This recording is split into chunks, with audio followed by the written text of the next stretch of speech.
Upright in your hands. Please raise your right hand, Madam Clerk, will swear you in. Thank you. May it please the court. Good morning, ma'am. Morning. Can you please introduce yourself to the members of the jury? My name is Carrie Buck. Ms. Buck, where do you currently live? Just outside Syracuse, New York. And how long have you lived there? I don't know, pretty much my whole life since the time I lived here. Back in your childhood, did you live with family here in Jacksonville, Florida? I did. I'd like to direct your attention to September 27th, 1992. How old were you at that time? 13. And on that Sunday afternoon, were you in your neighborhood leaving your house? Yes, Was that after church that morning? it was. Where were you going? I was going to my friend Tamara's house. Did she live within walking distance of your house? A few city blocks, yes. As you were walking to Tamara's house, did you encounter a man in a van? Yes. Could you describe the van to me? It was a gray van. Had the side windows were tinted. It was a Chevy, I believe.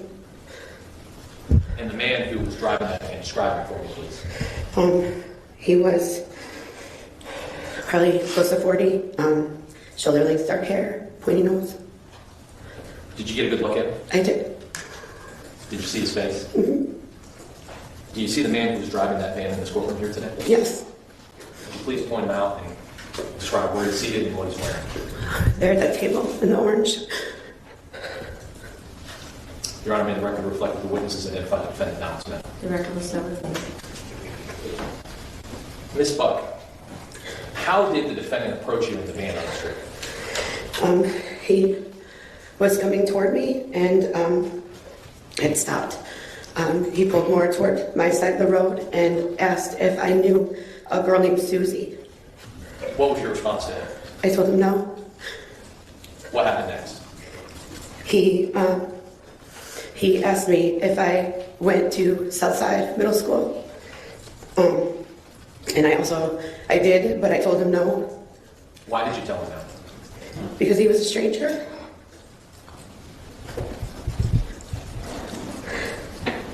Did he ask you if you wanted a ride? He did. And what was your response to that? I told him no. What happened after you told him no to the ride? He demanded that I get in the van. Obviously, you were 13 years old at the time. You described that he was somewhere near 40. If you could, best that you can describe to the members of this jury how you demanded that you get in the van. He told me to get the fuck in the van. How would you describe his voice? Mean. Scary. When he said this to you, what did you do? I ran. Where did you run? I headed toward my friend Tamara's house at the time. That's all I could think of to do. Did the defendant chase after you in that van? He did. Did you try to run to some place to find a place of safety? I'm sorry.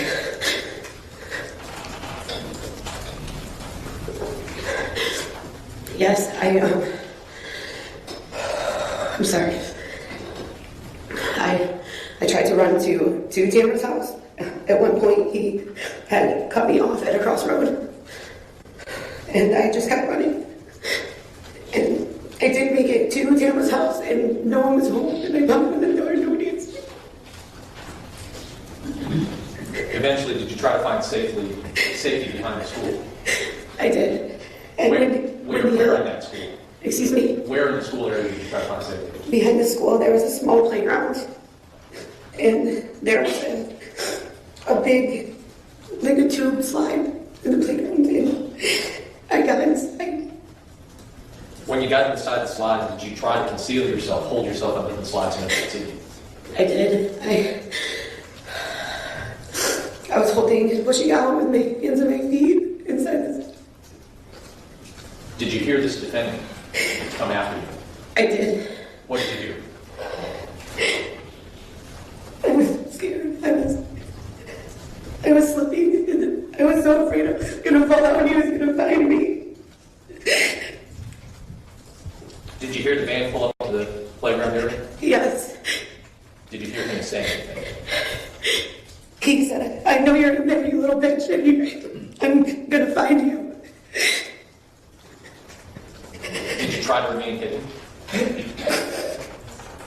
I'm sorry, what?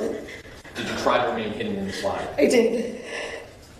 How long do you think you were inside that slide hiding from this defendant? It seemed like forever. At some point, did you hear the van drive away? I did. I still stayed in there a little longer after I heard it run away. When you felt it was safe, did you run for help? I did. Where did you go?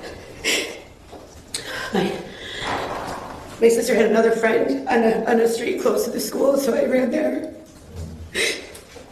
And once you got there, did you call your family, your mother, your sister? I did. And did you all contact the police? Yes. Given how quick and how fast this happened, were you able to get a tag number on September 27th of 1992? I wasn't.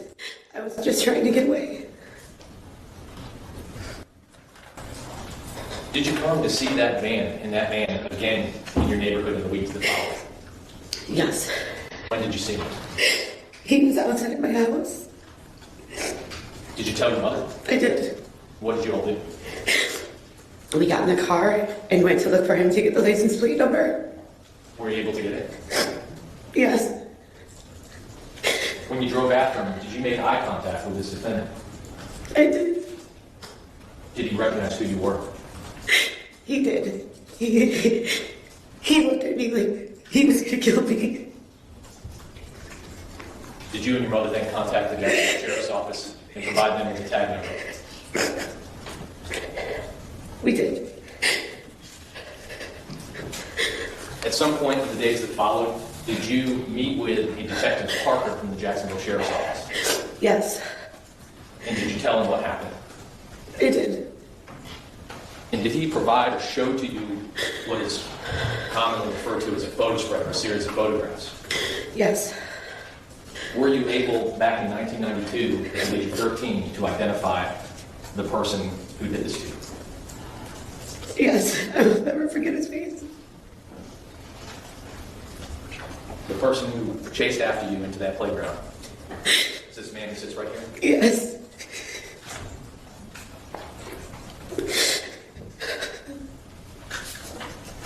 Why were you so afraid?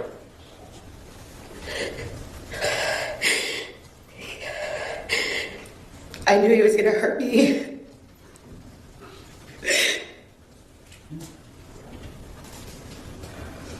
Even now, decades later, are you still affected by what he did to you? Absolutely. It affects the way I raise my children. Thank you, ma'am. I don't have any further questions.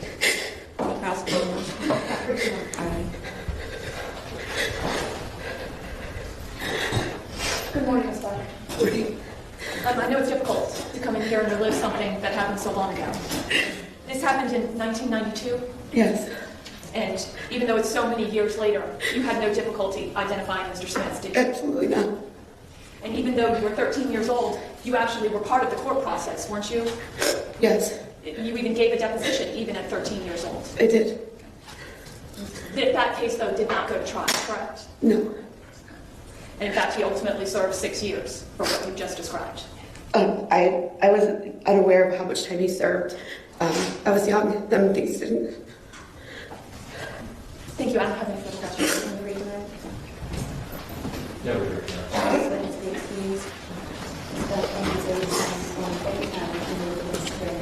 Okay.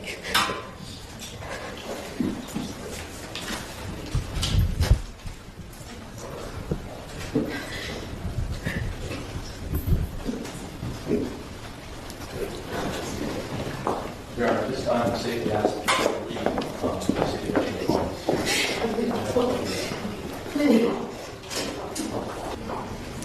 Ladies and gentlemen of the jury, I have another stipulation to read to you. This has the style of the case, and it reads as follows. The state and the defense hereby stipulate that the following facts are true, and you, the jury, should accept said facts proven beyond a reasonable doubt.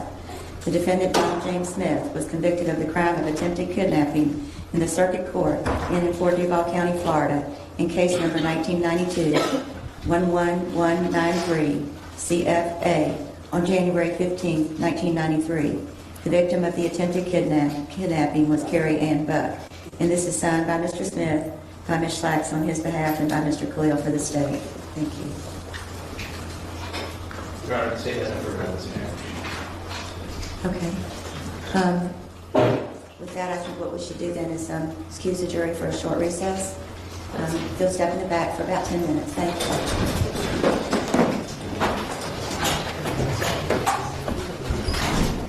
I don't know if you were...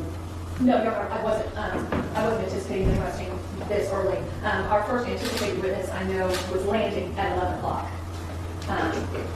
If the court will indulge us, let us see if we can't rearrange some things to allow for the meeting. Your Honor, we have no objection. Just testimony so powerful.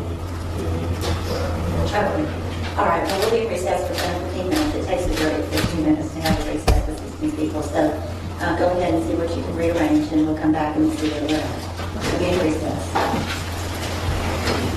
Probably the best thing to do would be to proffer all of that testimony to the court for the court to make those rulings. And so I guess my ultimate request is administrative wise, and then we can officially authorize with my clients to send the jury to an early lunch, and then we would be prepared to start with our first witness at 12 or 12:30. So we would continue with the proper time. Yes, I would suggest that's probably the best course. Your Honor, I don't think any of that would felt that's obviously not proper.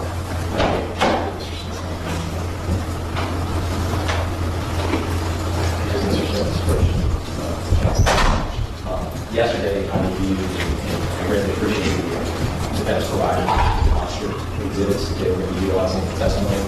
I reviewed Dr. Buffington's PowerPoint, and my only objection to Dr. Buffington's PowerPoint, which I explained to the defense this morning, is the PowerPoint references psychiatric symptoms, psychiatric effects.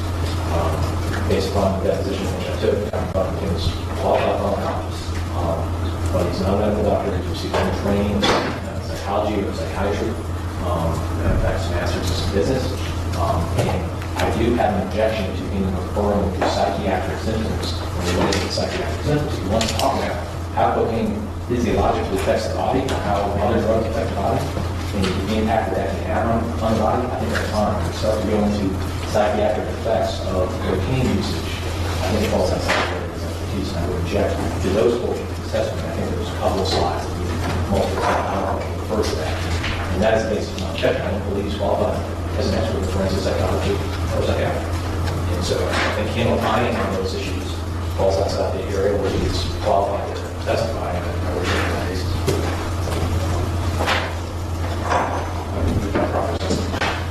I believe he's qualified. All right, well, first we have to figure out, other than this doctor that we're going to have a profit from, there's no other witness available until 12:30, is that correct? I apologize.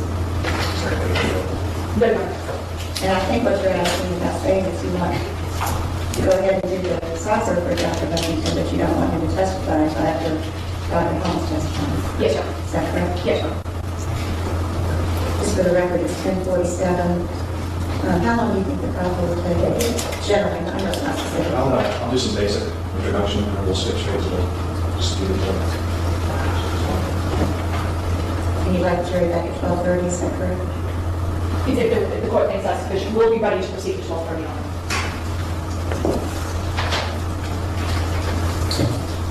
All right, then just bring the jury in and I'll tell them, you know, that it can't be left to, little break and things that we're going to do.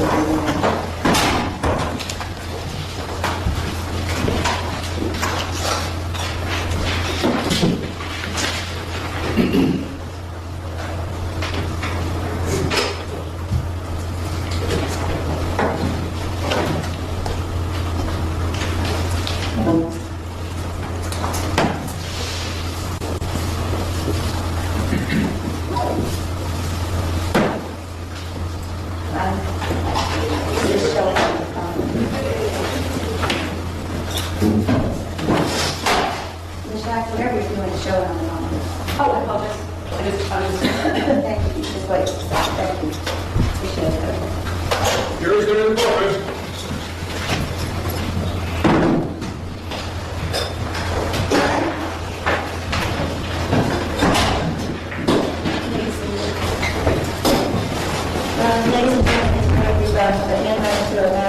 to delay the next testimony in front of you, and I know it's a little bit early for lunch unless you didn't eat breakfast. But we can't proceed further until 12:30 today. So you'll be on a break until 12:30, and that will need to include your lunch break because we won't break again for lunch after that.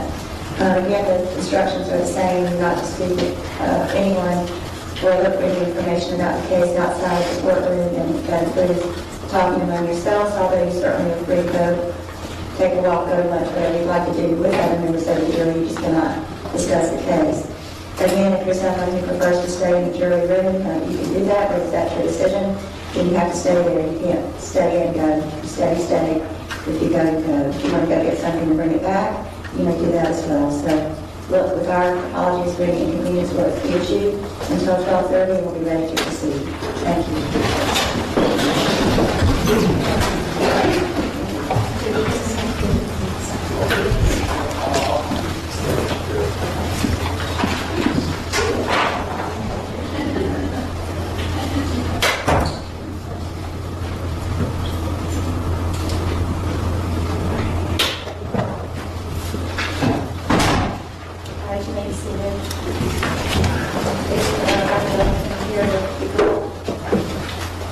We'll call Dr. Buffington for purposes of the conference.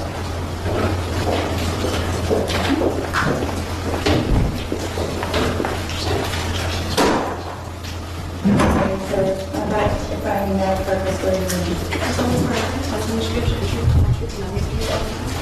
Thank you, sir. You call the proper, you're going over your testimony by the president of the jury to address any questions by the court and the testimony. So we call that later for the testimony. Mr. Buffington? Thank you. Dr. Buffington, you say full name. Dr. Daniel E. Buffington, B-U-F-F-I-N-G-T-O. And Dr. Buffington, what do you do for a living? I'm a medical pharmacologist at the University of South Florida College in Medicine and Pharmacy. I am a specialist in practice where patients are referred to me for medication monitoring, therapeutic adjustments, drug interaction assessment, underwritten drug information service for primary care and specialty physicians and health plans. And I also serve as a medication safety expert for the government under Health and Human Services, specifically within Medicare. Okay, and can you give us an idea of your training and background in education? Yes, the doctor of pharmacy is similar to a doctor of medicine with the enhanced focus on medication management. So it involves direct patient care, pathophysiology, pharmacology, clinical research training about new processes for new drug development, and medication safety and surveillance. Following that, I did a residency and fellowship, similar to what you see in medicine. The residency was for general pharmacy practice. The fellowship was in clinical pharmacology and specialty services. Also completed an MBA with a healthcare focus. Okay, And an MBA with a healthcare focus. and then you testified in court before as an expert in the field of pharmacology. Yes, numerous times since as early as the early 90s. Doctor, you have prepared a PowerPoint presentation? That's correct. Testify? Yes, sir. Can you, I believe the state is objecting rehabilitation, but it starts with psychiatric effects of chronic illness. Actually, I think it starts on the first objecting is on his background, or discusses prior psychiatric. With what, sir? I'm sorry, we take that out. Oh, you take it. Yes, I'm on that slide. Okay. Doctor, with your training and experience, can you explain to the board how it is that you are qualified to testify as to the effects of chronic cocaine use, psychiatric effects? Are you looking at the monitor or at your? Both. Okay. I confirm with the monitor, but it's the same slide. Okay, it's the same thing, okay. Thank you. Sorry. Continue with the answer. Can you explain to the court, to us, how it is that you are qualified to testify as to the psychiatric effects of chronic cocaine use? Yes, sir. Well, the doctor of pharmacy degree is not limited to pharmacology, meaning the study of just the independent substance. By its very nature, I have to understand that the coursework includes the pathophysiology associated with every area of medicine. So just like an MD degree includes all studies of the body, so does the pharmacy degree. So it's part of the core training. In addition, it's also part of the spectrum of services. So I have patients who are referred to me, or I will see in other practice settings, that have psychiatric issues, and a psychiatrist, as a specialist, would refer to me for questions about medications and the effect they have on various psychiatric conditions. So it is understanding both the positive attributes and therapeutic goals and conditions that are being treated, as well as the adverse side effects or toxicities for each of those categories. So for psychiatry or psychopharmacology, it's a core component of my training, my research, and the active work that I do. And how long have you been engaged in this topic? Since 1987. And have you testified in court with respect to the psychiatric effects of cocaine use on prior patients? Multiple times. And is that just the defense or do you work on the prosecution side? Both sides, and that's state and federal. Okay. And do you also, have you also testified as an expert in civil cases?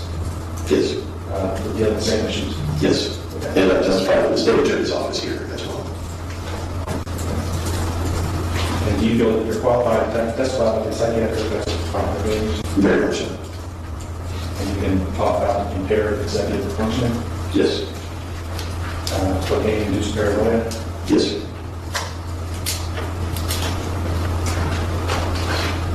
On the next page of your PowerPoint presentation, you list risk factors and symptoms, starting with quantity of cocaine consumed, and some of the symptoms of cocaine use. That's correct. So with cocaine, one of the most severe adverse side effects, other than physiologic, so say like high blood pressure or a heart attack, would be cocaine-induced psychosis. And with that, what I listed on the left side are the risk factors associated with different types of metformins or chronic formulations on the way that a person can ingest cocaine. And the risk factor for psychosis goes up with the frequency, the type of route they're using. And then on the right side, I listed the symptoms that associated with cocaine-induced psychosis. Okay, and then you testified before in court of law with respect to these same things. Numerous times. And I think you said this earlier, but you consulted psychiatrists about a patient's medication. Yes, they request a consultation from me about the patient's medications.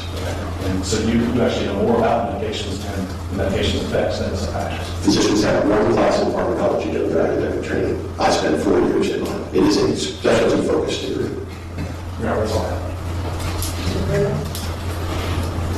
Thank you, Dr. Buffington, your training, though, you have no training in forensic psychiatry, correct? That's correct. Forensic just means presentation in the court. It just means what I'm sorry? Presentation in the court, not in the court. What psychiatric training do you have? It's part of the core curriculum. It's part of the experiential rotations. It was part of additional training with sites for my clinical rotations. It was part of my residency. It was part of my fellowship. It's also part of the continuing education that I do each year as well. You're saying it's a part of it. What specifically have you taken? I mean, you're not a psychiatrist, right? No, just like in medicine, we study the entire body. And so you can't discuss the mental illness, but rather the effect that medication will have to treat mental illness. So the patients are referred to me to help control the mental illness diagnosis that someone else may have identified, and that practitioner, whether it's primary care, there's more psychiatry work done in primary care offices than in psychiatry offices. Either of those, primary care or specialty, when they have a difficult patient, will often refer those to a practice like mine for additional guidance and help. So in essence, you don't even need the psychiatrist in this situation. You can just go straight to you. No, sir, I wouldn't recommend that, nor is that what I propose that I do in my practice. I have a specialty focus on the psychopharmacology. What do you mean by psychiatric effects of chronic cocaine use? The effects of the substance and the chronic substance use, those are different. So the effects of the substance, this is kind of what is the effect it's having on you and I ingesting. Chronic substance abuse, and even more so with cocaine, is the effects that it has on the body, the brain, mood, judgment, affect, even after that drug is gone. So the more frequent you use cocaine, the more frequently patients present or develop and present with psychiatric symptoms. Paranoia being the prominent one that typically drives patients from recreational use into chronic use and abuse and into rehab, because it begins to manifest and take over as a result of the chronic use. So it's not an intoxication question specifically. Do you have expertise in how cocaine, it sounds like you're talking about the psychiatric effects or the effects on the brain that cocaine would have. Do you have an expertise in how cocaine usage would affect other mental health diagnoses or disorders? Yes, that's part of that training. As I stated, it's not simply, my expertise is not simply how much a drug weighs or what its property is. It's that very issue that you're bringing up, and that is what manifestation does it have with acute ingestion and what impact does it have with chronic use and abuse. What impact would it have on pedophilia? None. That's a different condition. It's not drug-induced. So chronic cocaine usage would have no effect on that. It could change an individual's inhibitions, but it's not going to change the diagnosis be used for or specific about treating pedophilia when using. In other words, cocaine use doesn't cause pedophilia. If it changes the inhibitions of an individual who is a pedophile, then it could worsen that, but it isn't going to produce pedophilia. And physical symptoms of chronic and excessive cocaine use, one of those physical symptoms can actually be imminence, correct? It can be done. It is. Or enhance performance. But with chronic long-term cocaine use, it is a common side effect that may or may not be able to correct. I wouldn't use the word common, and it's going to, each person is going to be individual. It's going to be, and it's frequently used as a sexual promoter and for performance as opposed to inhibition. Okay, but it's, of course, none of this is used legally. Well, cocaine, Nobody prescribes crack cocaine. crack, no, but cocaine, yes, it is a prescription medication. What expertise would you have in regards to how his incarceration without psychiatric therapy, how can you form an opinion about that? I don't think it's an opinion, I think it's a fact. His incarceration records, prior to being released, indicate that at the time he was released, he was not receiving any therapy. So that's not an opinion, it's a fact. Well, that's a fact. Well, how does it affect your opinion? It becomes instrumental in looking at, this is a broader discussion, of he initiated the use of a psychiatric medication for psychosis, a product called quetiapine or Seroquel, during that less than 30-day, 21 to 28-day period following being discharged from incarceration. And that was inducing a new substance that impacts neurotransmitter chemicals in the brain. And when we started the medication, psychiatric, change the dose of a psychiatric medication, or terminate the psychiatric medication, we have about a 2 month to 3 month period where we may see exaggerated side effects before we see the full desired pharmacologic effect. So what we know in this case is he initiated crack cocaine use, the strongest, most intense effect of cocaine. Simultaneous, but also started quetiapine during that period. So we know that he wasn't on quetiapine and stabilized. He came out of jail without any psychiatric medication and started quetiapine and the cocaine during that 21 to 28 day period. But you have no records to show that, correct? No, sir, just like in a patient case. Self-report is what we have to work with. Okay, so all the information about what he was taking, the amounts, the duration, all that came from the defendant. Correct, just like every other patient. You have no blood tests. No, I didn't see that the law enforcement or prison did any type of toxicology work on me as well. And you keep on saying just like every other patient. Well, you have seen patients before where you had a history of prescribed narcotics, right? Yes, but that's not going to, I'm not in the hospital setting, we're not going to call them LAMR, medication administration record.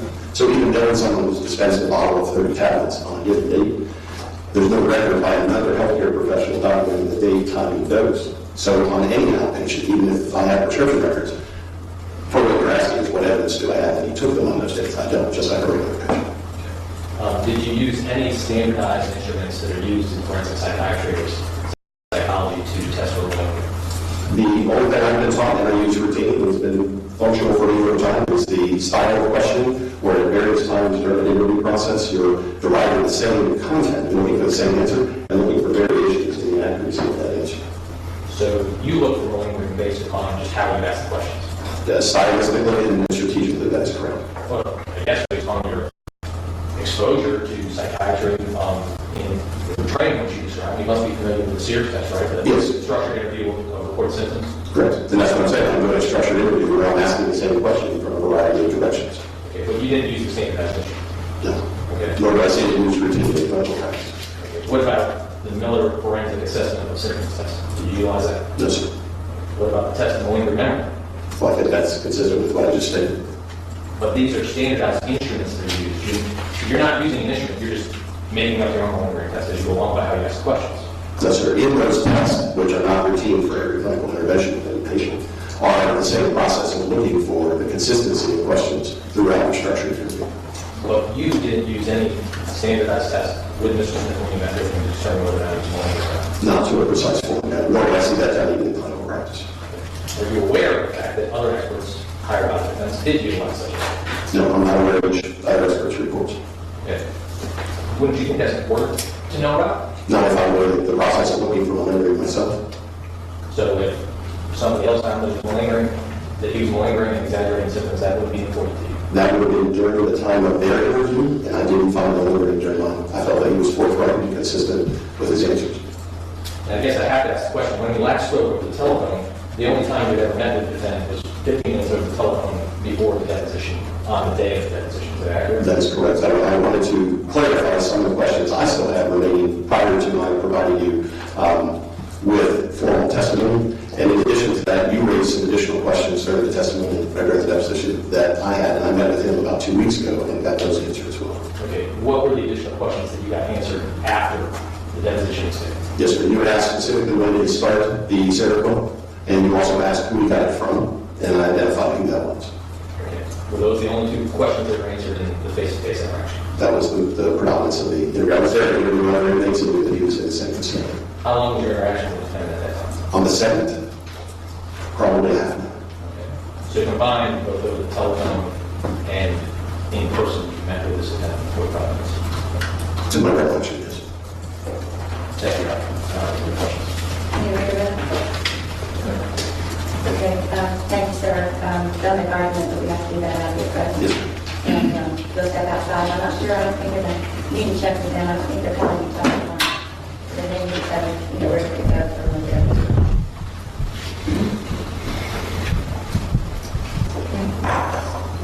Judge, I'm going to, yes, qualified to testify on matters that he was testifying about, both for his formal training, his education, and his work experience. He testified that oftentimes psychiatrists come to him to find out about medications' effect, various medications and how they affect the psychiatrist's patients. He's demonstrated to the court that he is fluent in those things, and I think he's qualified to testify. Your Honor, I think his testimony before the debate might be listed as I agree. further objection. I agree. Those are all testify. I'm sorry? States argued or presented that they feel that argument goes more the way about the admissibility. I agree, so he can testify. You might want to let him know, since he's not going to be testifying for a couple of hours, we're not going to be able to go to lunch or whatever it y'all need to do. Yes, ma'am. If you want to stay here, but that's up to you, not me, but you probably may not be familiar with the details.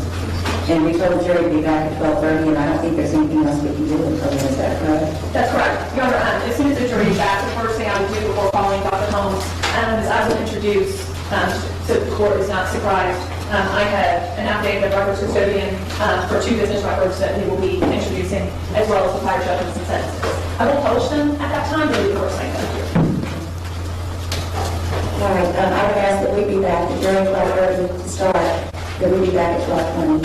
So we can get ready and be ready to go at 12:30. And with that, we're going to recess till 12:20. That will be your lunch break.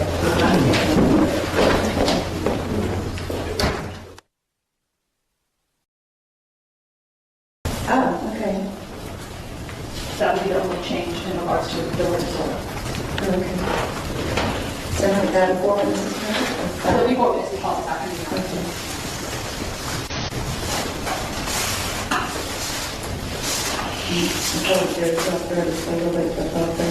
Mr. Smith is back and forth and everyone else is present. Is there anything else we need to do before?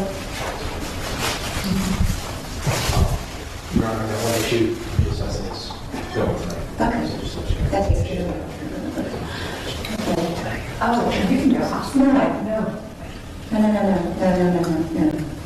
Okay. Who is your first witness? Is it Dr. Holmes? Yes, sir.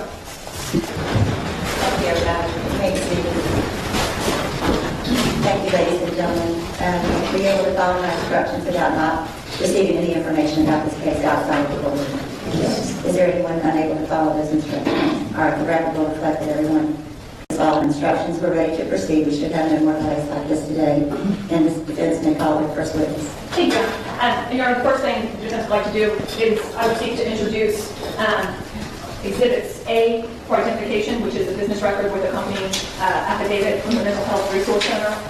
B, the business record of precision imaging, MRI, and PET scan with the appropriate records custodian, as well as Exhibits G, H, I, J, K, L, and N, which are certified judgments that we are seeking judicial notice of.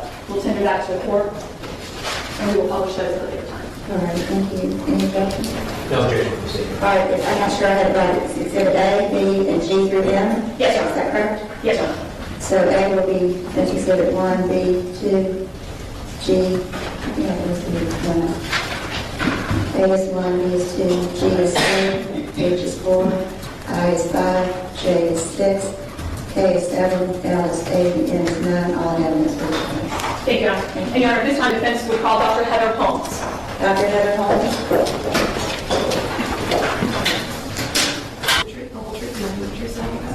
Thank you, and the witness chair says. And may I fire you? Good afternoon. Good afternoon. Can you please introduce yourself to the Sure. My name is Dr. Heather Holmes. I'm a clinical forensic psychologist here in Florida. And Dr. Holmes, can you start with, can you give us your educational background? Sure. I was born and raised in South Florida. I then went away to obtain an undergraduate degree from Marshall University in Huntington, West Virginia. I had a dual major in English writing and psychology. I then got a master's degree from Loyola College in Maryland in Baltimore. That was in psychology. And then I received my doctoral degree from George Washington University in Washington, D.C. in psychology. And as part and parcel required for a doctorate, you have to do a 1-year full-time internship under supervision for graduation. And I did that as a psychologist with the Florida Department of Corrections, our prison system here in Florida. And can you describe some of the things that involved? The internship of The internship. I apologize if the word is still covered. Certainly, so I was based out of Orlando, and it's minimum 40 hours a week, full-time for a year. I had several different supervisors that were licensed medical psychologists here in the state of Florida. I would travel between these different institutions. The majority of my time was spent at 2 different institutions. One is Brevard Correctional, which is it's not closed. It was a youthful offender camp, and that was a camp that was more based on treatment because we had younger incarcerated men. I had individual therapy caseload. I did assessment of treatment groups while I was there, and I also was part of is the one on the panel of psychologists that review all of an inmate's record when he has any previous arrest for sexual crime, and we list any disciplinary ones, any medical ones, any psychological issues, and then that is then sent to Jimmy Rice Board in Tallahassee for review. The second portion of my internship was at Lake Correctional Institution in Lake County, and that was, again, a male institution that has a transitional care unit, crisis stabilization unit, fancy terminology for inpatient psychiatric unit within the Department of Corrections. So if you come to prison and you're exquisitely mentally ill and you need to be on closer watch and have ready access to the psychiatrist and psychiatric staff, you would go to this hospital. What other training and experience have you had? Well, it's been most in forensics. I have gone through several continuing education credits, which are required here, obviously in Florida, as in most states, to continue being licensed. As with any field, there's new and upcoming research. So I have a subspecialty in the evaluation of sexual offenders. So a lot of my CEUs and continuing education has been in the area of current research on sexual offenders, which most does not occur here in the United States. We're a little bit less progressive than Europe or Canada, so a lot of the research occurs there. So sometimes it's long distance learning, other times they'll come and teach. So the majority of it has been along those lines. I've also taught a couple of different seminars on drug addiction, sexual offenders, resentencing for juveniles, things of the sort. And what does your current practice consist of? Well, when my second child was born, I decided to discontinue therapy because I didn't want to be on call. And honestly, when you do forensic evaluations, you're at the mercy of the court schedule, and so I didn't find it appropriate to keep canceling or rescheduling therapy patients. So until 5 years ago, I had a mixed practice where I did individual therapy, and I also did forensic evaluations. Now I do exclusively evaluations, no therapy, and about 5 to 10% of them are for non-forensic reasons, such as giftedness for school. I had 1 year that I did school psychology, attention deficit hyperactivity disorder, learning disabilities, that sort of thing. But the bulk of my practice is evaluations for court. Okay. And so when you say 90%, what types of cases are you asked to consult on? It has changed over the years, just depending upon legislature, a palette on post-conviction cases. In the early part of my career, I started in Miami-Dade County.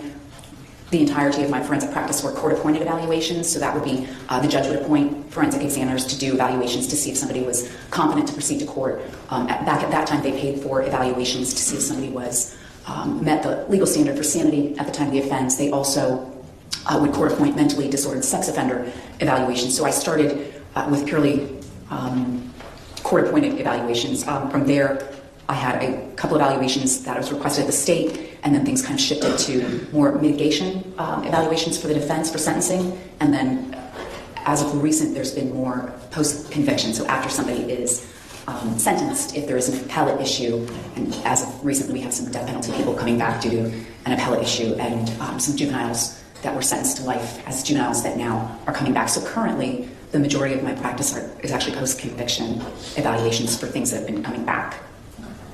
And have you appeared in court before? Yes. And approximately how many times have you testified in the courts of the state of Florida? Over 50, probably. I'm sorry, I don't have it specific. And I think I neglected to ask you, how long have you practiced as a psychologist? I became licensed in 2005, I want to say. I can't believe I don't know this. My memory's failing me. I was under supervision for a while, and then I sat for the licensing exam in 2005. And since that time, you have developed a specific, I guess, expertise, if you will, in regards to the evaluation of sex offenders as well as the treatment of sex offenders. Yes, more on the evaluation side. I haven't done the treatment since I worked for the Department of Corrections. And Your Honor, at this time I would tender Dr. Heather Holmes as a forensic psychologist with an expertise in sex offender evaluation and treatment within the incarcerated setting. No objection. She'll be entitled to testify in that regard. Dr. Holmes, I'm going to turn your attention specifically to your involvement in this case with Mr. Donald Smith. Were you requested by the defense team to evaluate Mr. Smith and in terms of any type of mitigation under Florida laws? Yes, I was contacted by you to see if I would be willing to get involved in meeting with Mr. Smith to determine whether or not there was the presence of any mitigation that would be of import for the state and the court and the jury in this case to be aware of. And how many times, if you can recall, did you meet specifically with Mr. Smith? 3 times. And we'll get into more detail a little bit later, but in regard to competency, you mentioned before that that's sometimes something that you're tasked specifically. Was Mr. Smith competent? Yes, no question. I'm sure at times you have been called upon to look into whether or not the issue of insanity is an issue in the case. Yes. Is that something that was involved with Mr. Smith's analysis? Absolutely not. Did you, in regards to your evaluation, did you obtain what we call social history from Mr. Smith? Yes. And how did Mr. Smith's relationship with his mother factor into your psychological assessment? I'm sorry, could you repeat that? Sure. How did Mr. Smith's relationship with his mother factor into your psychological assessment? It was certainly noteworthy. It is the single most important relationship he's ever had, and possibly the only important relationship he's ever had. And just to kind of educate for the jurors, when we say social history, how do you go about doing that? I start every evaluation with a clinical interview. The difference being if you're interviewing a child for giftedness or ADHD, you gather the information from a parent. But when you're interviewing an adult, you always, at least in my practice, I start with a clinical interview. I ask anything and everything I can to get to know a person from birth and as early as they can remember up until the point that they are now. So that includes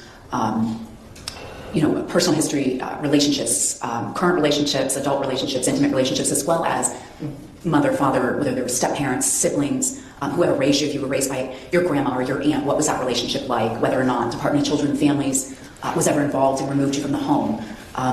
Developmental history in terms of did you hit milestones on time? Do you remember educationally, were you bullied? How was school? What was your favorite class, your least favorite class? So it really runs the gamut. Obviously, in a case that involves any sort of sexual offense, you do incorporate into that somebody's sexual development history at the age at which they began either looking at pornography if they have, the age at which they began masturbating, what masturbatory fantasies are. So in this case, you go a little bit further along those lines, drug history, criminal history, everything that has led up in somebody's life to the point that they are at now.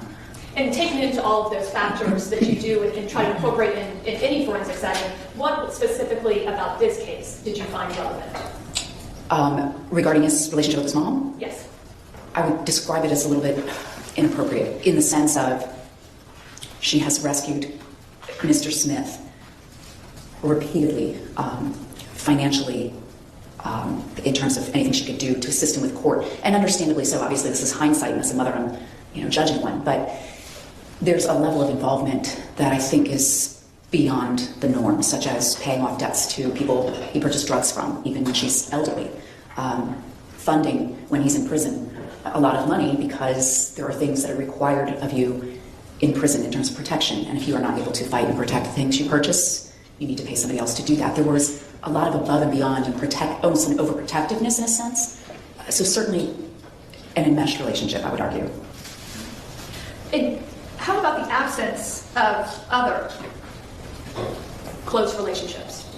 Well, throughout Mr. Smith's childhood, his mother was bright, educated, and married 3 bright and educated men. So none of which were Mr. Smith's father. So he was raised by really 2 different stepdads. And there was a lot of moving around just due to the nature of one of his stepfather's professions. So there was not really, I think, enough time to build long-term relationships, long-term friendships, because he changed schools and locations every 6 to 8 months from what he described. So I think there's somewhat, just due to circumstances, and natural isolation that occurs for an only child who only has a mother and a stepdad, and then continual moving. So I think it enhanced the closeness that he has with his mom. How about his drug use in regards to the psychological implications of that?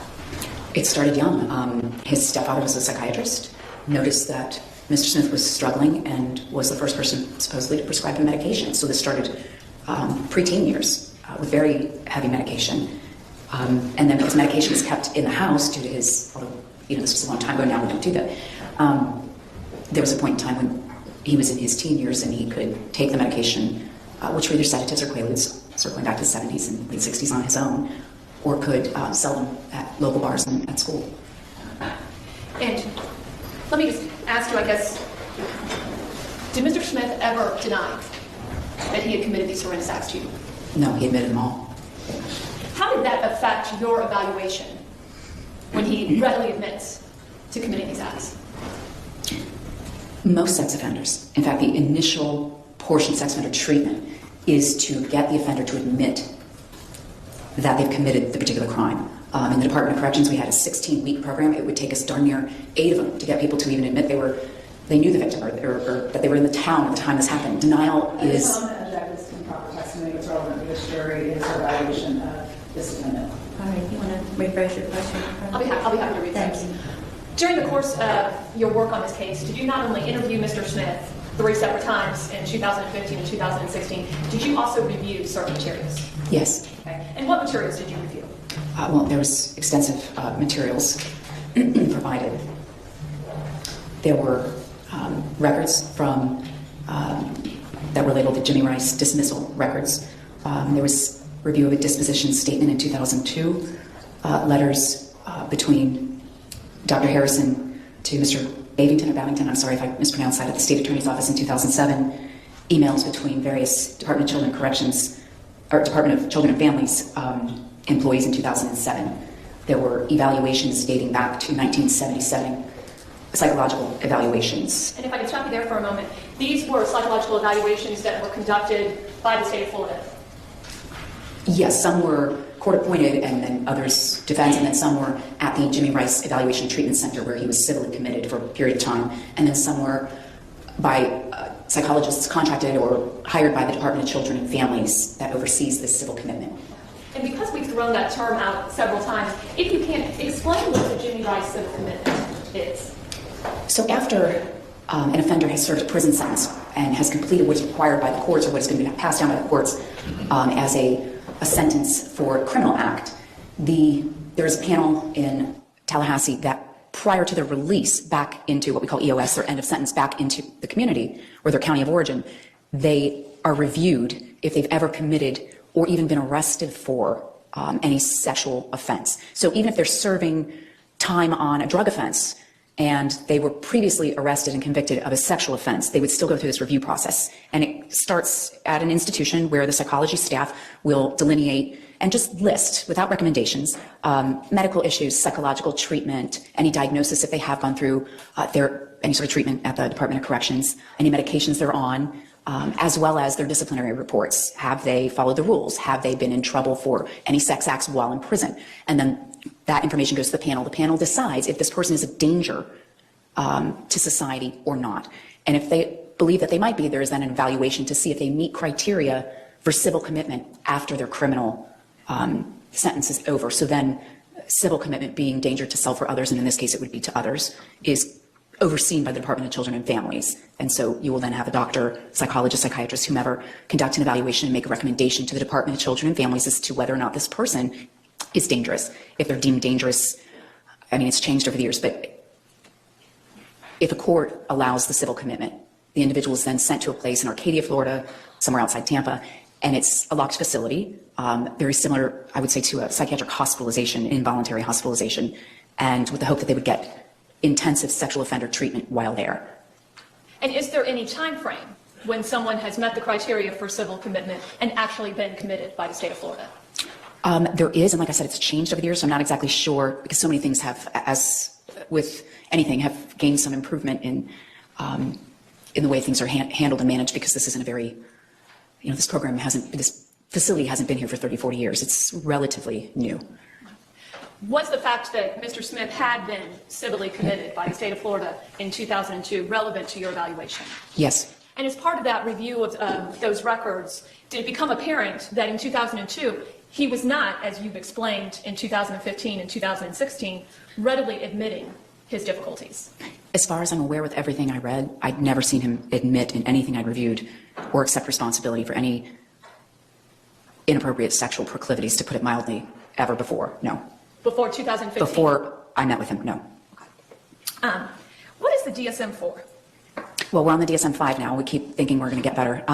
It's a Diagnostic and Statistical Manual, 5th edition. Basically, it was developed by psychiatry, because every psychological or psychiatric disorder has a code, and that code then is utilized for insurance purposes. But for professionals in psychology and psychiatry, there are criteria that needs to be met in order for you to be diagnosed. So we can talk about our neighbor like, oh, he's bipolar, he's moody. There's very specific criteria that has to be met for that. So this book delineates the criteria that needs to be met for a particular diagnosis to be made. So is it somewhat fair to say that this is the guidebook for psychologists and psychiatrists in diagnosing? Yes. And it's the standard, I guess? Yes. Okay. During your full evaluation, did you come to any diagnosis? I did. Okay.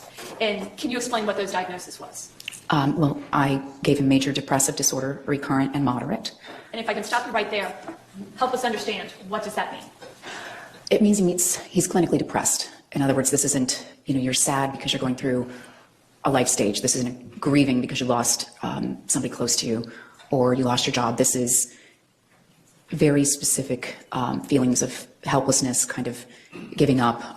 It can be an increase or decrease in sleep.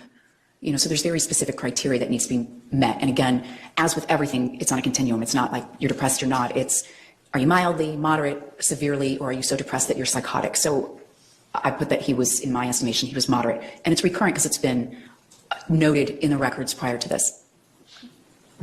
What else did you opine?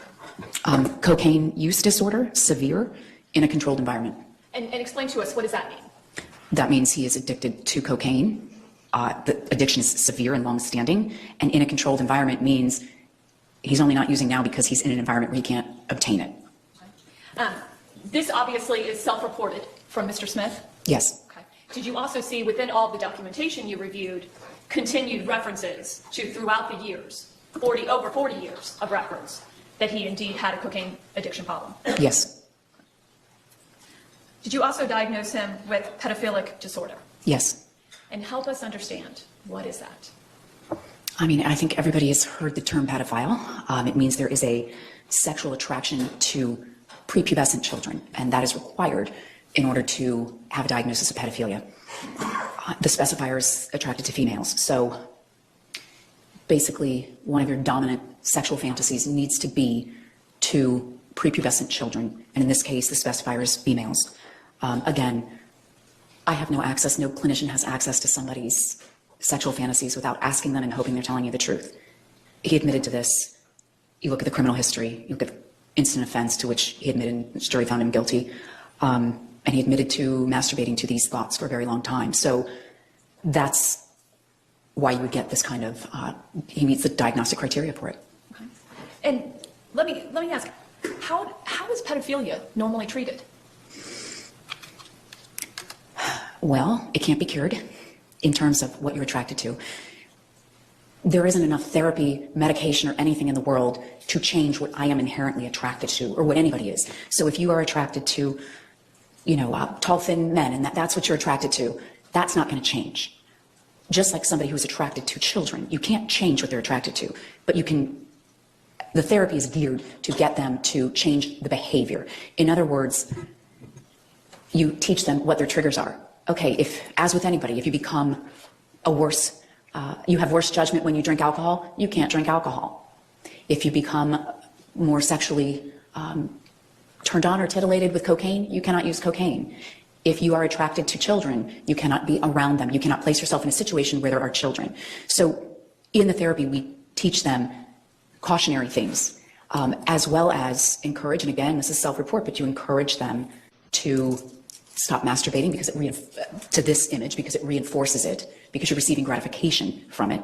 And you try and hope that the person can also be attracted to something that's appropriate. So you talk to them about if they're going to masturbate or view porn, if that's allowed, depending upon the state and the reason for this therapy, because obviously child pornography is illegal. But if they're able to view pornography at all, then it needs to be appropriate, age appropriate, no sadomasochism, nothing, of that nature. So you can't change what someone's attracted to, but you can change and shape their behavior. And that would be the goal of therapy. So usually somebody who has pedophilic disorder, it can change if their masturbatory fantasies change. Again, that's self-reports. You'd have to be careful. So anybody who gets this disorder, a lot of times it stays the same. Is it something that's caused by something? God, if I knew, I'd be retired.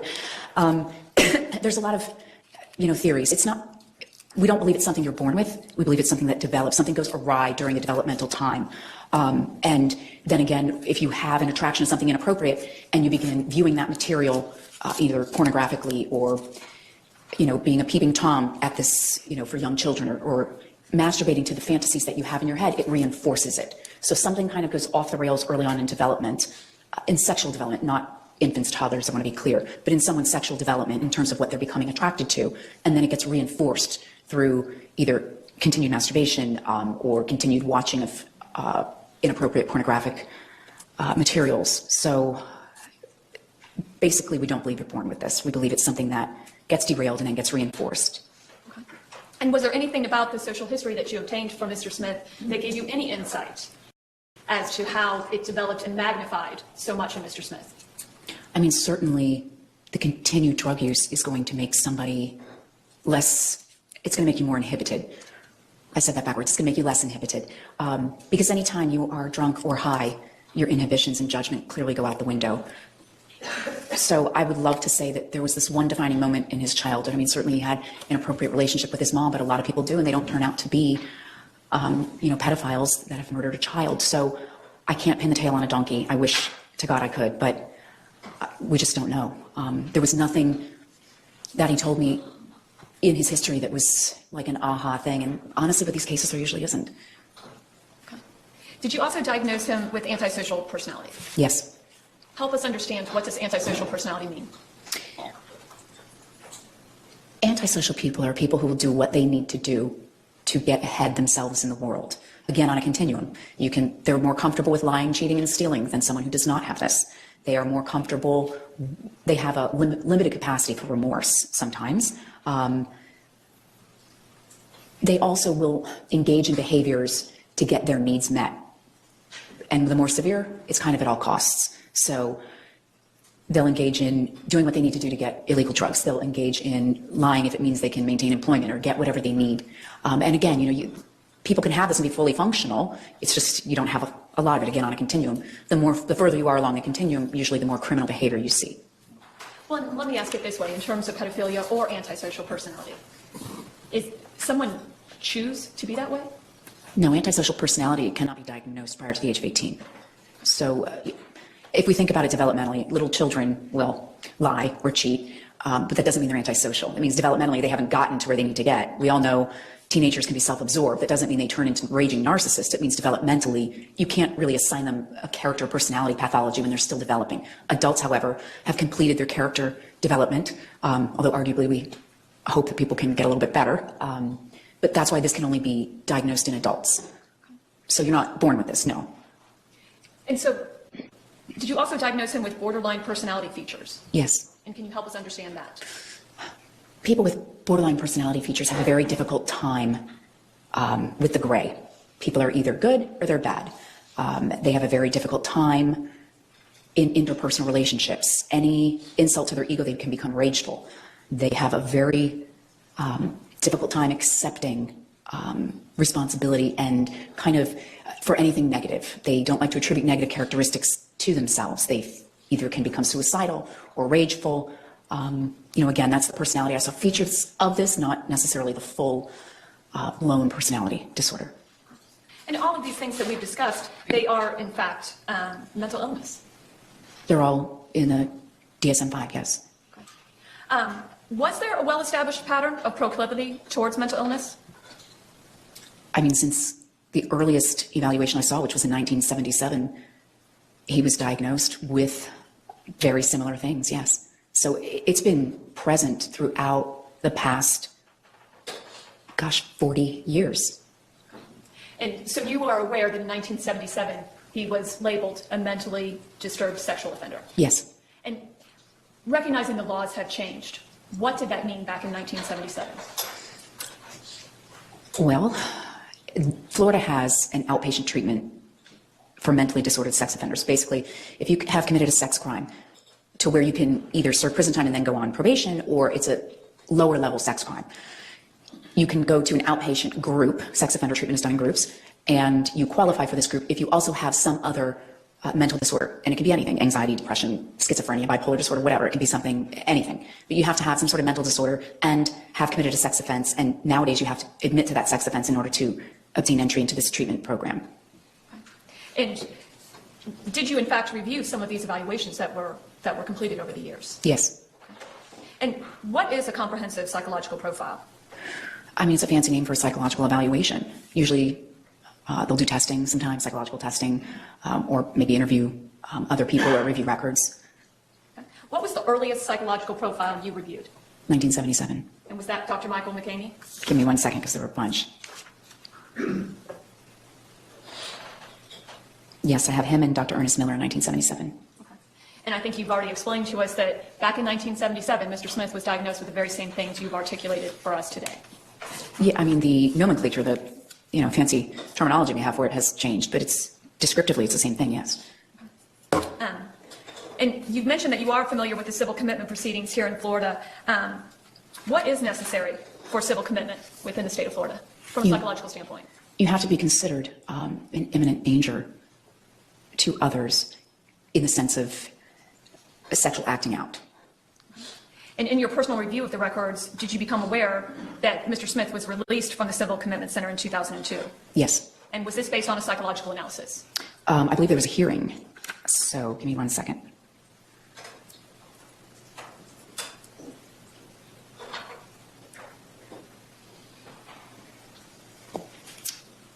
What I have in 2002 is therapy records from Dr. Valley, who opined that Mr. Smith was, quote, a danger to children. He was noted to have antisocial personality disorder, to be manipulative and guarded, prone to relapse on children when he's abusing crack. In July of that year, another doctor, and I apologize, Nighty, thank you, opined that he could stop his androgen shots, which kind of curtails sex drive, if he continued with treatment and doesn't have unsupervised contact with children. In January of 2003, he was terminated from the treatment program due to refusal to attend and participate as required. And so all of those things occurred after he was released from the Civil Commitment Center? Right, he was released and given what we call outpatient treatment, so he could do treatment from home. And that is how the treatment went throughout 2002 and into early 2003. Did you also review records where he was evaluated again in 2006? Yes. And this again would have been by psychologists for civil commitment based on continued criminal behavior? Yes, I mean, I don't know. I assume the Department of Children and Families ordered the evaluation because the evaluation was remitted to them. But yes, he was evaluated in October of 2006.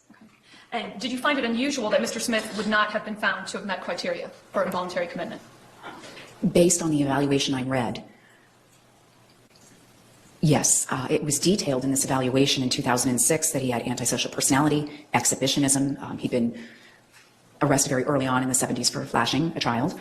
Paraphilia not otherwise specified, saying that he is sexually attracted to prepubescent and postpubescent females, cocaine dependence in remission in a controlled environment. But despite those findings, the doctor's recommendation was that he didn't meet criteria for civil commitment. Okay. And so as a result, he was released back into the community? Yes. Can I have a moment? You may.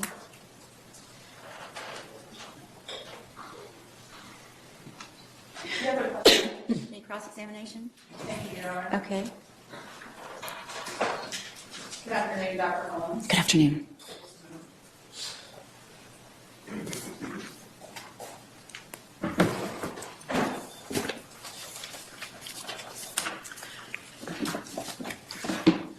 Dr. Holmes, you have been retained by the defense in this case, is that correct? Yes. And you evaluated the defendant, Mr. Smith, on 3 occasions, the purpose of which was to determine if any mitigating factors relevant during the penalty phase existed.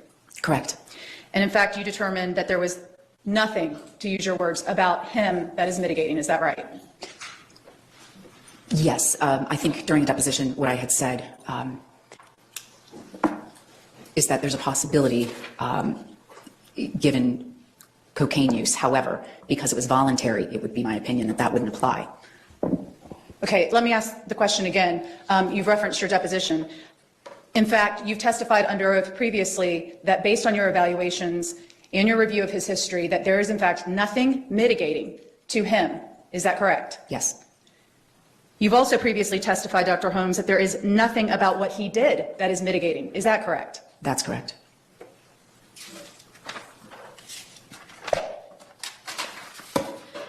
Now, you had the opportunity to look at records since, I think you said 1977. Yes. And repeatedly since 1977, throughout those records, this defendant has been described as both deceptive and manipulative. Yes. And in fact, you'd agree that in order for any sort of treatment for any disorder to be successful, a participant has to be a willing participant. Is that correct? Yes. And you also saw multiple times throughout the years that this defendant, Donald Smith, when given opportunities for treatment, rejected that treatment. Yes. Now, he admitted to you during your evaluation that he killed Cherish Periwinkle. Yes, he He did. admitted to you that he raped Cherish Periwinkle. Yes. He admitted to you that he sodomized Cherish Periwinkle. I didn't ask, but he admitted.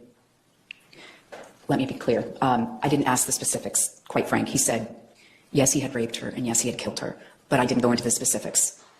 And in light of your diagnosis of his antisocial personality disorder, and consistent with that, he exhibited no remorse whatsoever, did he?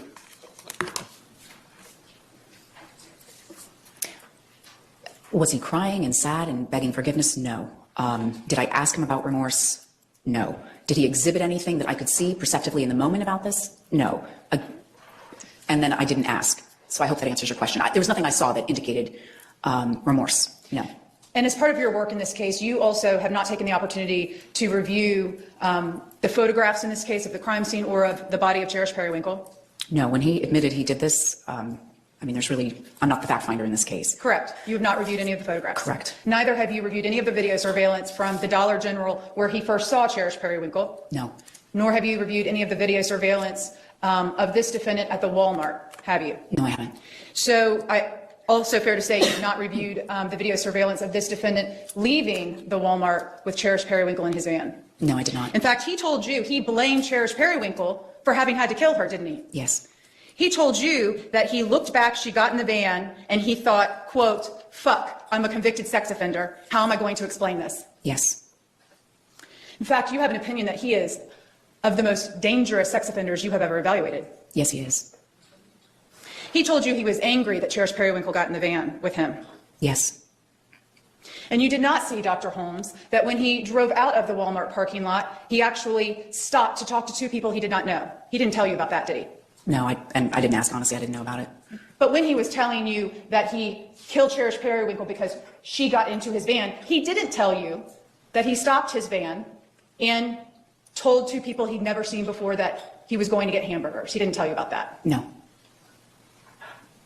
And you'd agree, even having a personality disorder such as his, that certainly he can control impulse, or is your opinion that he cannot control impulse? The only thing that would interfere with the impulse control would be drugs and alcohol. The personality disorder is not related to impulsive behavior. Can be part and parcel to it, but it doesn't preclude you from exercising your ability to control your impulses. Does that make sense? Yes. Okay. Now, of the records that you reviewed, in fact, In 1992, the jury heard this morning from the woman that he was convicted of attempting to kidnap. And you know from reviewing the records that he actually denied having attempted to kidnap her. He denied those allegations. Yes. Another thing you saw in those records is that this defendant throughout the years blames other people for the crimes he has committed.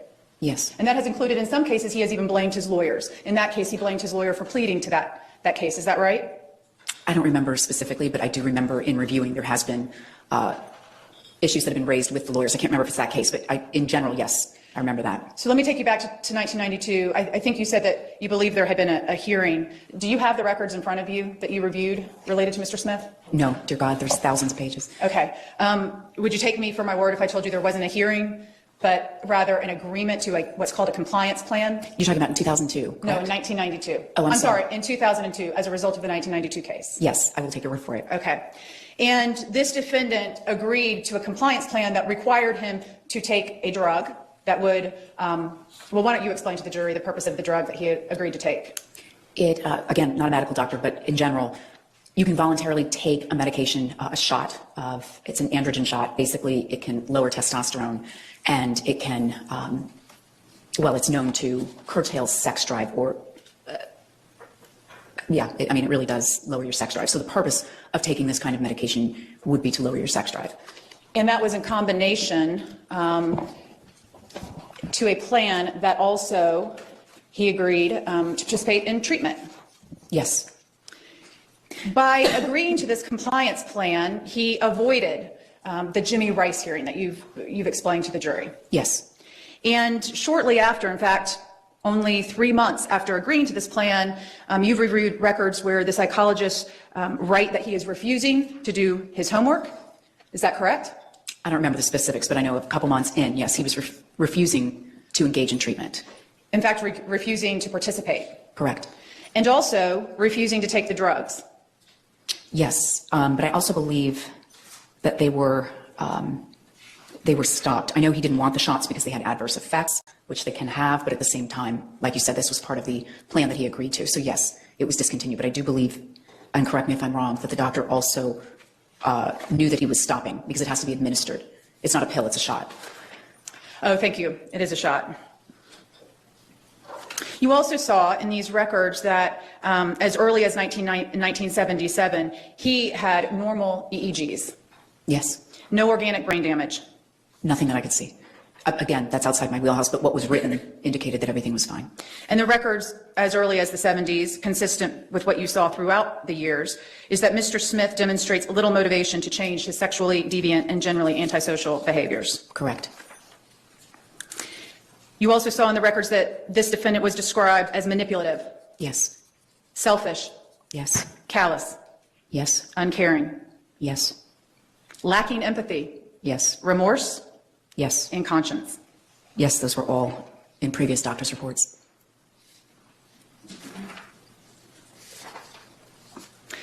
Now, you mentioned that you also learned about his background relationship with his mother. You said it was noteworthy. Yes. And I think I understood you to say you found their relationship noteworthy because she financed drug debt for him. It seems to be very enmeshed. It's the only relationship throughout his lifetime that he's had any connection to anybody for more than a short period of time. So it's not just that she was paying off drug debt or people he owed money to for other reasons. There was a lot of rescuing, and there just seems to be an enmeshed quality to it. Again, but that's not explanatory. And Dr. Holmes, you have experience evaluating people with a variety of different social backgrounds and Yes. upbringings. And would you agree with me that, in fact, this defendant had a privileged background? Certainly financially, yes. In fact, he even had the privilege of going to private school. Yes, he went to private, I believe, private Christian school. And his family has had financial resources ever since he's been a child. Yes. And in fact, his mother, you describe it as enmeshed, but throughout his life has taken care of him financially. Absolutely. Are you aware that this defendant had a cardiac issue since being held in custody since 2013? Are you familiar with that? Yes, he told me that he ended up in the hospital for heart problems. Nothing in your interaction with him indicated any sort of brain damage. No. In fact, I think the words you used in your summary, let me see, mentally stable. Yes, when I met with him, he was mentally, I mean, other than some symptoms of depression, yes, he was mentally stable. And intelligent. Yes.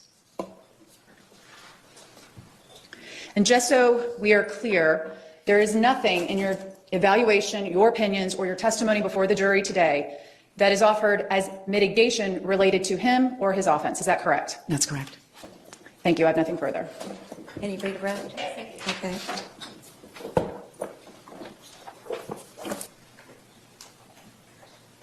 Dr. Holmes, how are you using the word mitigation?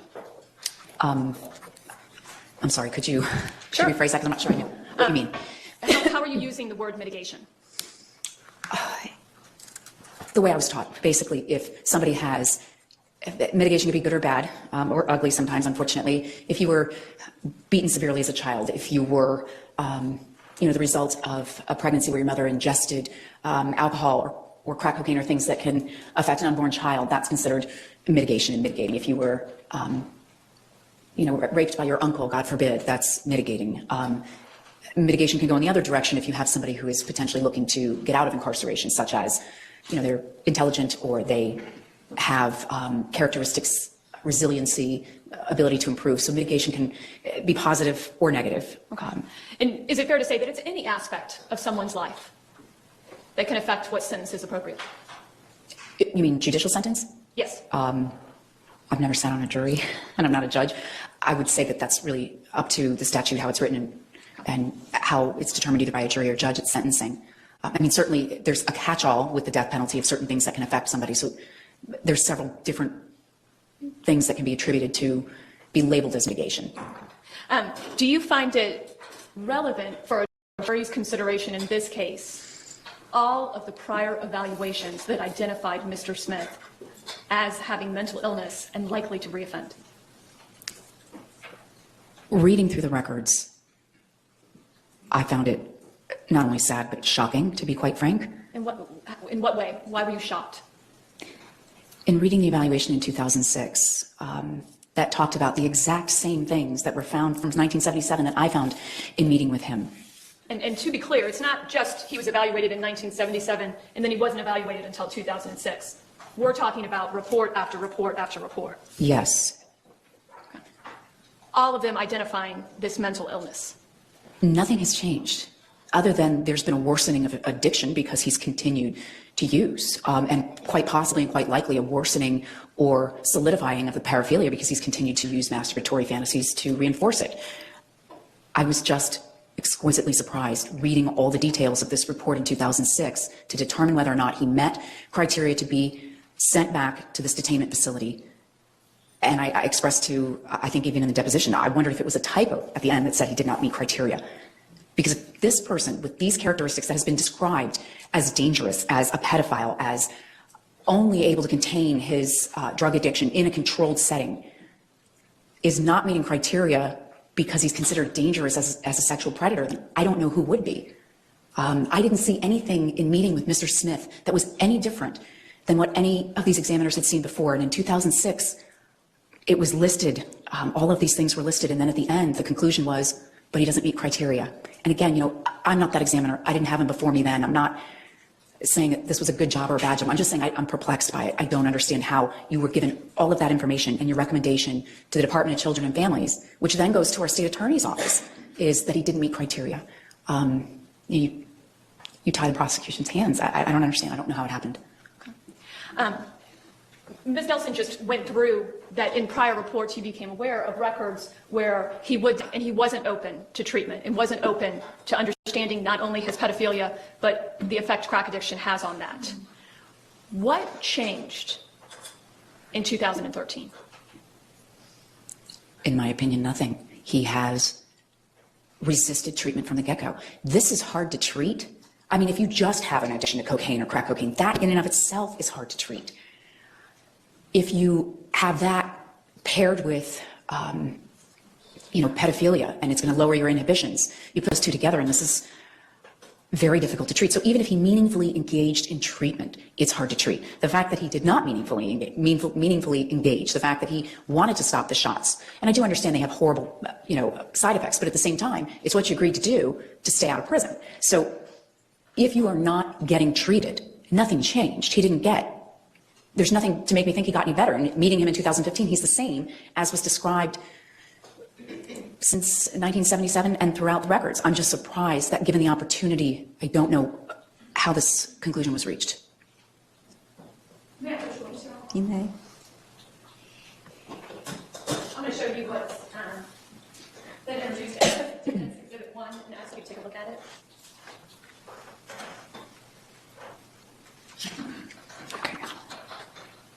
And are these records that you reviewed? Yes. What are those records documenting? There was what's known as a Baker Act, involuntary psychiatric hospitalization, where an individual is either taken to a psychiatric hospital because they meet criteria for being harm to self or others, or they can self-refer. Okay. And those records detail that he was Baker Acted in 2011, and then the second record, when was he Baker Acted the second time? 2013. What was the specific date? June 9th, 2013. So 2 weeks before his homicide. Yes. And can you, from a psychological standpoint, can you explain what is Baker Act? In order to be psychiatrically hospitalized, which Baker Act is the fancy word here in Florida that we use, you are held 72 hours at a psychiatric locked facility because you are deemed either, based on mental disorder, you are deemed either a danger to yourself or a danger to others. Okay. And so 2 weeks before the murder of Cherish Periwinkle, Donald Smith tried to mentally Baker Act himself. Yes. Does that impact your evaluation of Mr. Smith? He certainly was not stable and felt that he was not safe. He reported being unable to get off crack cocaine, being unable to sleep, and having homicidal thoughts. Okay. And so when you were asked the question that you found him mentally stable in your conversations with him, help us understand, is that going to competency? Well, when I met him, it was 2015. He hadn't had crack cocaine in 2 years, so certainly,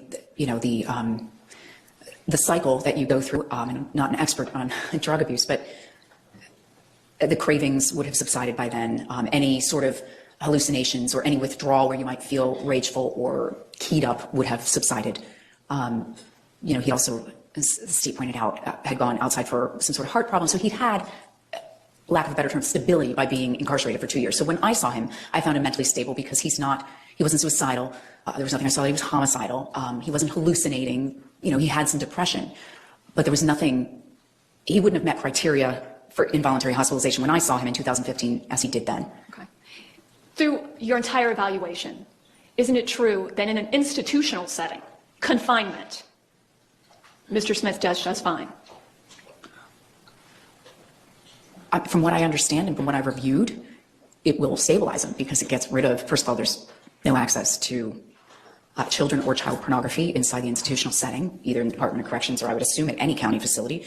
And there's no access, usually no access to drugs. I would be remiss if I informed the jury that there are not drugs in prison. There are drugs in prison, but it's much more difficult to obtain. And while he was incarcerated in Florida, there seemed to be some stabilization, at least in acting out. There was no violence. Right. Thank you. I don't have anything further on. Anything further from the state? No, ma'am. May this witness be excused? Yes, ma'am. Thank you, Dr. Reed, for your time. Thank you, Your Honor. You may call your next witness.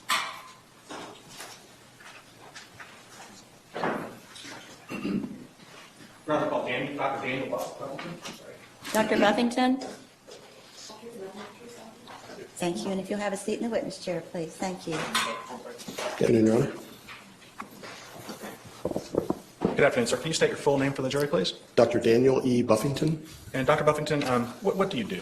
I'm a clinical pharmacologist at the University of South Florida, College of Medicine and Pharmacy.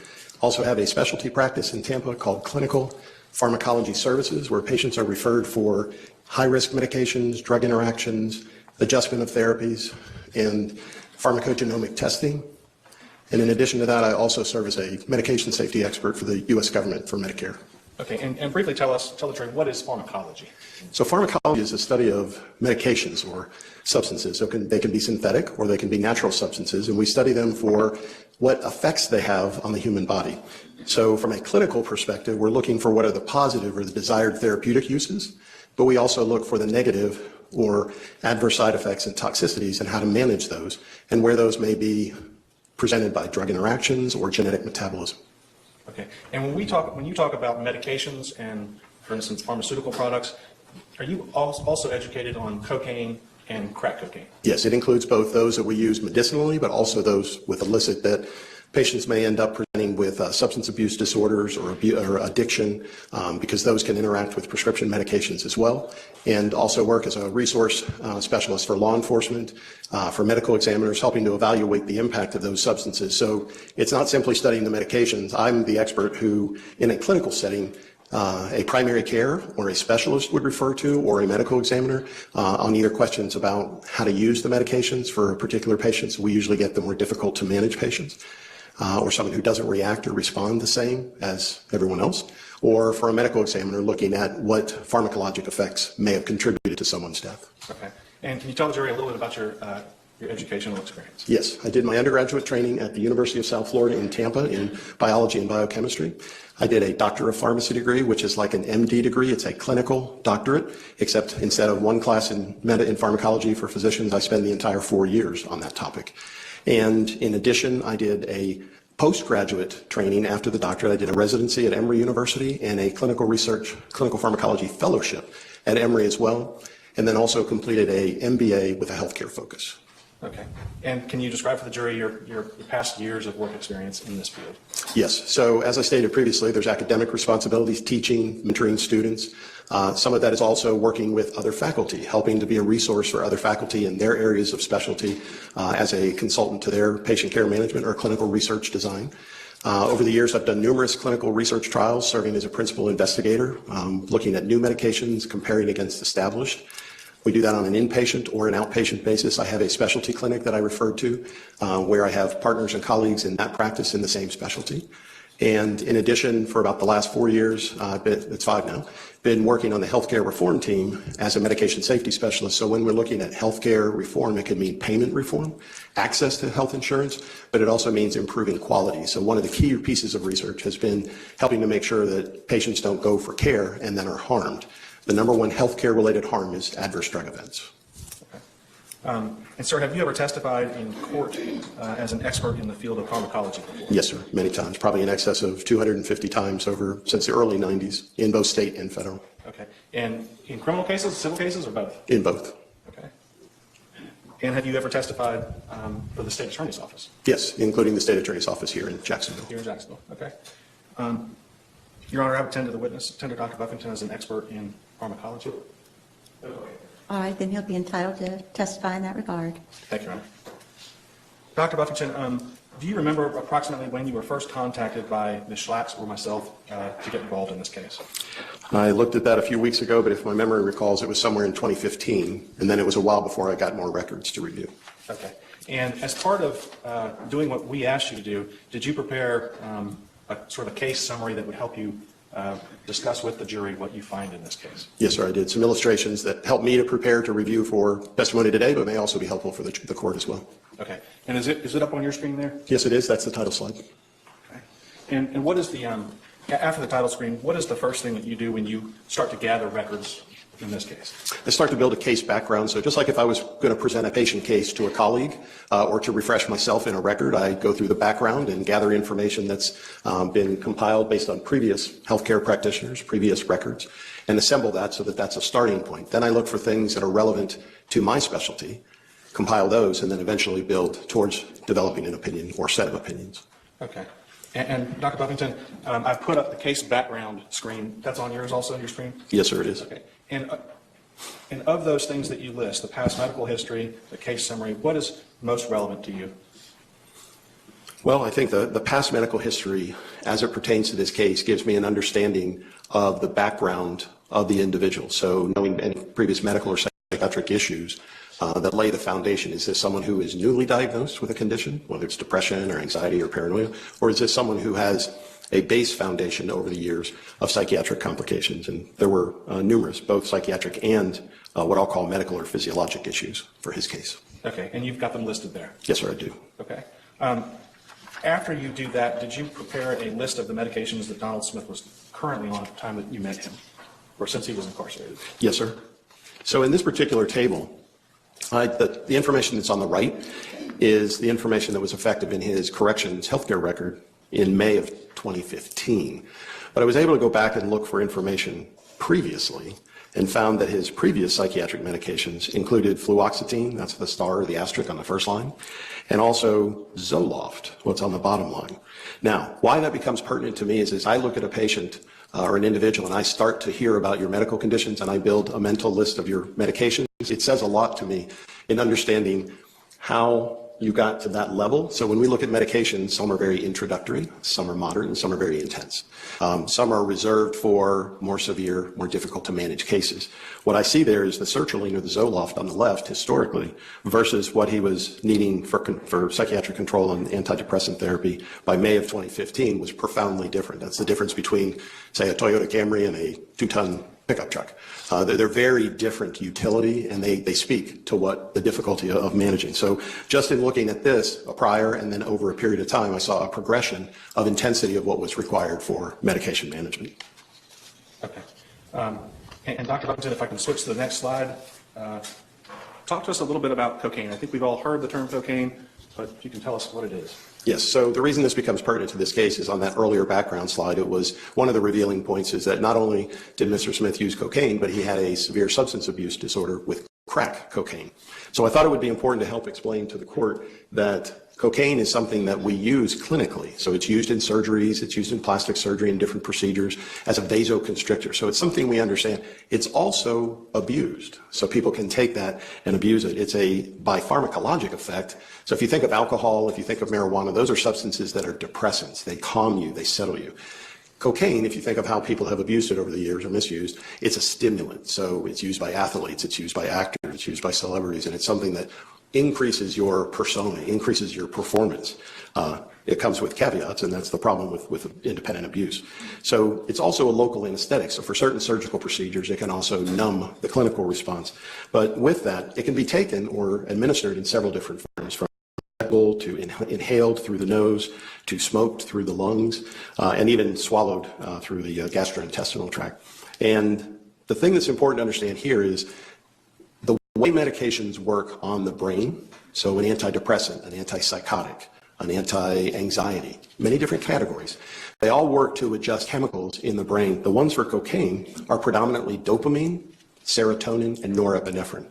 So when you take cocaine, you're actually independently or artificially adjusting those amounts. So that's how the drug works. You take it, but it's where it works in the brain that it's having the effect. And then it has certain metabolites, meaning byproducts. If this is the cocaine structure, you take it through whatever route, and your body eventually metabolizes it and breaks it into pieces and eliminates it. I've listed that there's 3 primary metabolites that we see with cocaine that are indicative of cocaine use. I said earlier that you can take it through different routes. Those different routes create different effects. So the lesser route is the inhaled.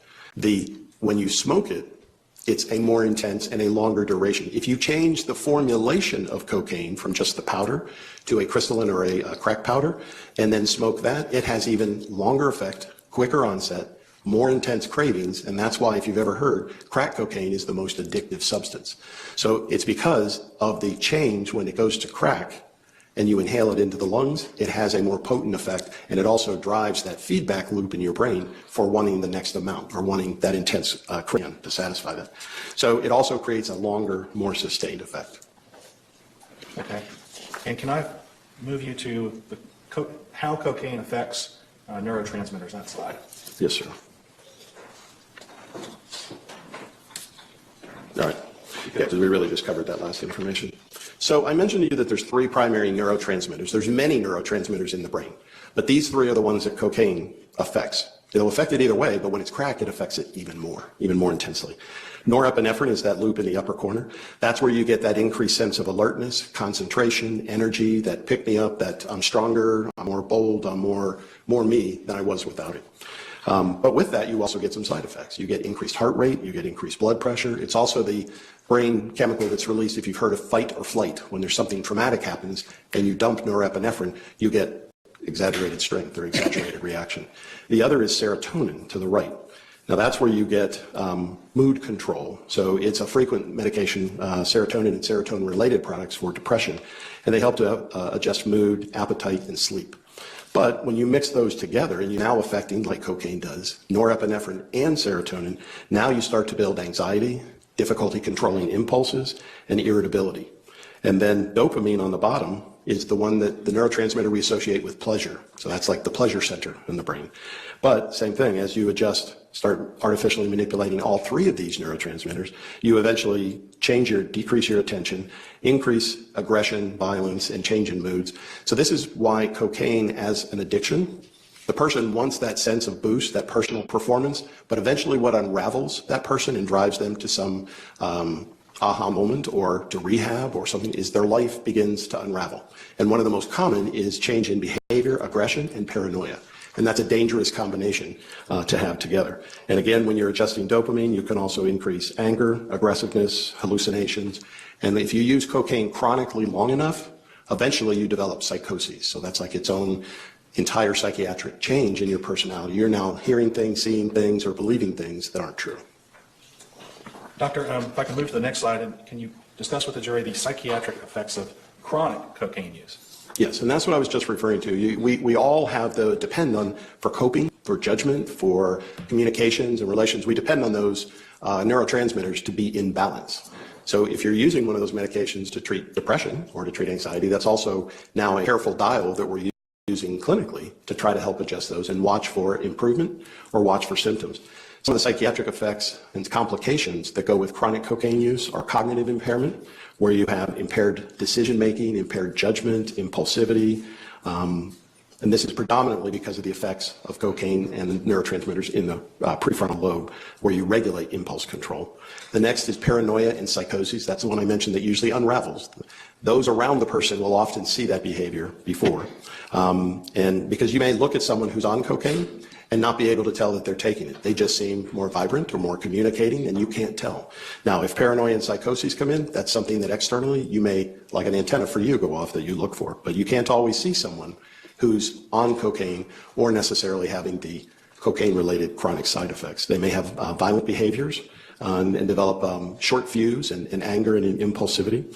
They can have delirium, which is periods where they're just absurdly confused. Extremely confused on their surroundings, on what's happening, and it can also lead to, that's what I was stating, the psychoses. And in that case, there's many cases where there's been reported homicides or suicides for individuals who are chronically abusing cocaine. Okay. And if I can take you back to the very first one, impaired executive functioning. Yes. Tell me a little bit more about that. Where does our executive functioning sit in our brain? It sits in multiple centers, but it's the baseline that affects our ability to live and communicate together, to take care of ourselves, to be able to tend to activities of daily living that we would say, taking care of food, taking care of communicating with others around us. So it impacts judgment and attention and planning and your mental flexibility. Okay. And unless we've already gone over cocaine-induced psychosis, I'll switch to that one. Yes, so again, this being the progressive end of cocaine abuse, there are many risk factors that predispose someone for this. So it could be the quantity of cocaine that they're using, could be the duration of time they've been abusing. There's changes that can take place in an individual over time. In this particular case, Mr. Smith started using alcohol and marijuana at the age of, I think, 11 and 12 years old. Started getting exposed to LSD in his teens and then cocaine by his 20s. And by this time, he was, I think, in his 50s. He was 57 years old at the time of this event and had 30-some years of cocaine abuse. And it had become his drug of choice and addiction. So there's also the onset of dependence. So he's well into that. Routes of administration, I mentioned to you earlier in that other slide, that if you smoke it, if it's crack, that you have a more intense high, a quicker onset, and a longer duration of effect. Substance use disorder, if you have a tendency, if you've been diagnosed and have a tendency to abuse this or other substances, it increases your risk factor for developing psychoses. And another important finding is, remember I said earlier, when you use any of the psychiatric medications, we're artificially adjusting your neurotransmitter levels. So adding in any other psychiatric medication, so if you're an individual who's on psychiatric medications and starts abusing cocaine, dangerous combo. If you're using cocaine and you add in, so the reverse of that, you now add in a new psychiatric medication, dangerous combination as well. And in fact, in this particular case, during the period following his release from jail, the final time, he was also had started a psychiatric medication known as quetiapine, that's the generic name, or Seroquel is the brand name. So, and doctor, that would have been in late May, early June 2013? That's correct. Okay. Within that 21 to 28 day period before the event. And where did you get it from that he was starting to take Seroquel? Well, just like any other patient, it's important to question and validate what's there. I noticed in some of the medical records that I received a review that it stated he had taken Seroquel and the last dose was 2 days prior. But I didn't see any other medical records, so it was important for me to ask of him, where did you get that? How often were you using it? How were you using it? So in an interview with him, I had already kind of shaped what some of my questions would be based on a review of the record, just like if somebody sent me a new patient set of records. And I was able to discern that he was getting Seroquel, a medication that he knew what his effect was. He had taken that in years prior, so it's a medication by name that he knew what his personal reaction was, and it would help him and settle him down. And remember I said with the chronic cocaine and crack cocaine use, that's something that is progressive, and he was using in a binge or back-to-back fashion. That became a way for him to try to help settle back down and, for lack of a better term, self-medicate. And in that, he was getting that from someone by the name of Sissy, who was the sister of the person that he was buying the cocaine from, Omar. Okay. And can you tell the jury what Seroquel is? So Seroquel, remember I said earlier I looked and saw a transition in antidepressant medication.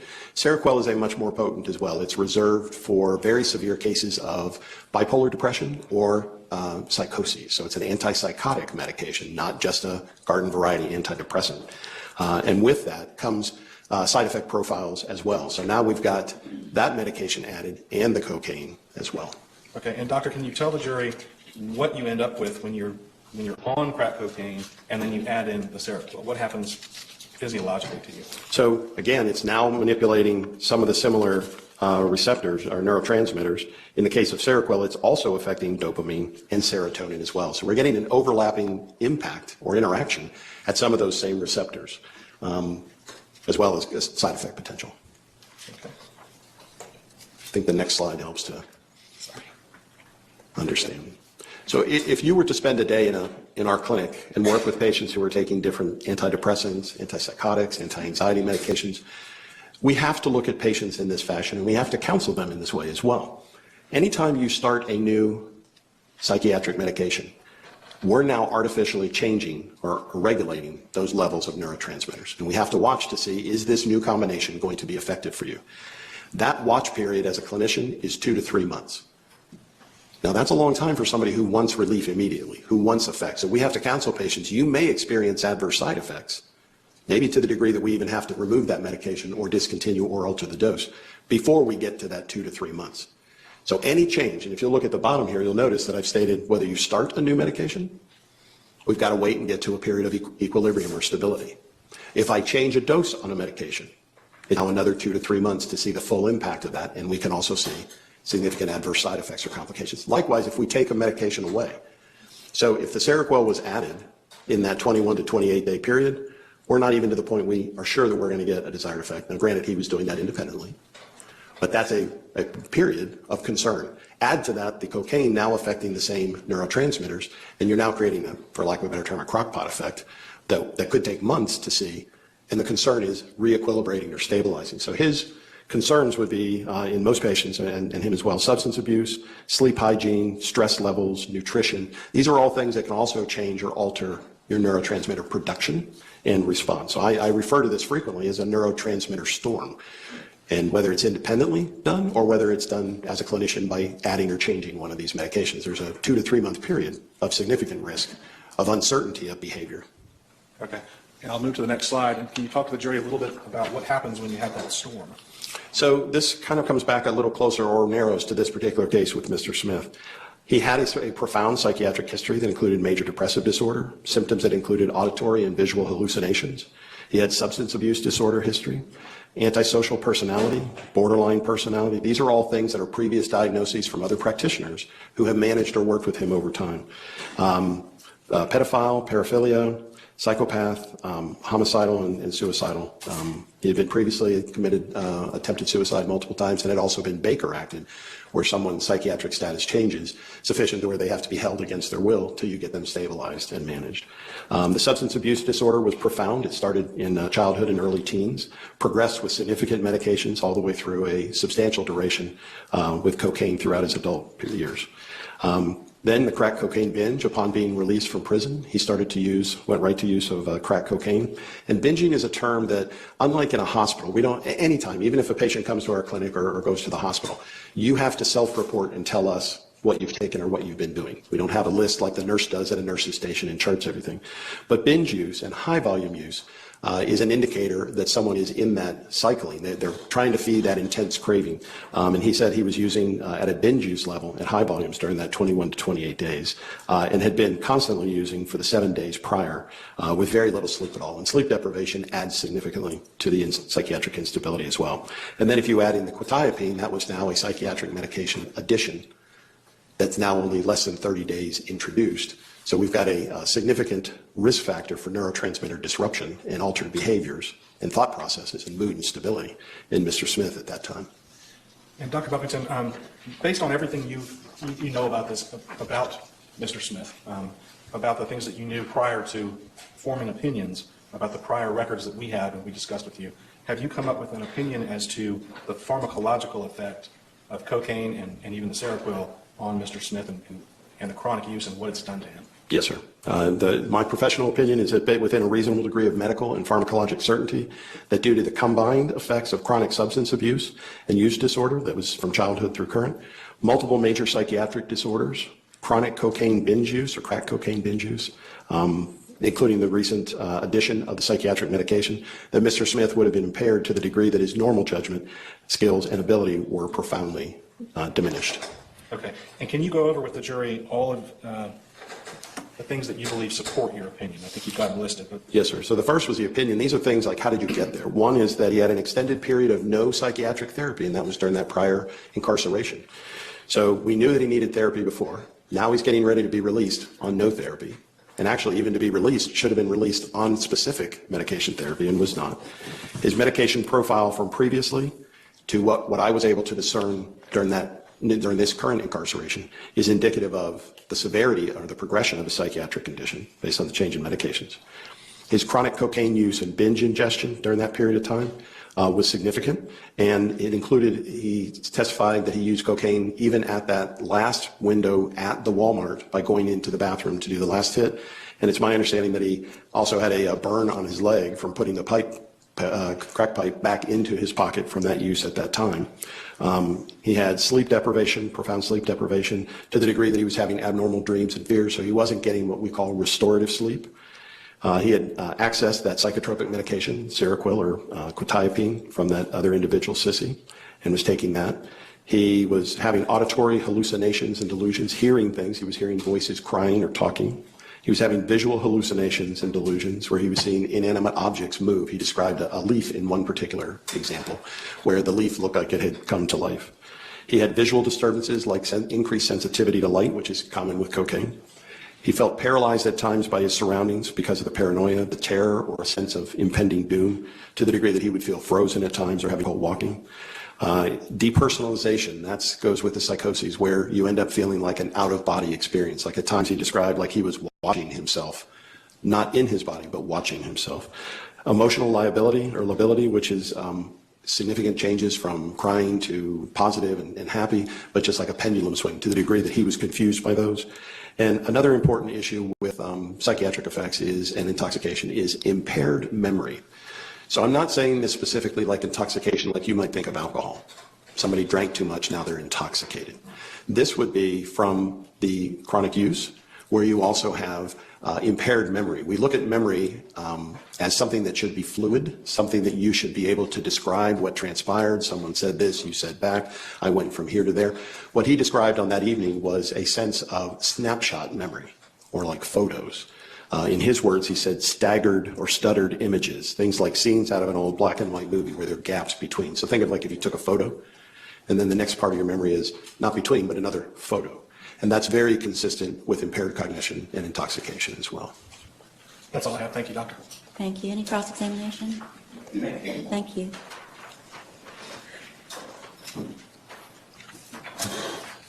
Good afternoon, doctor. Good afternoon, sir.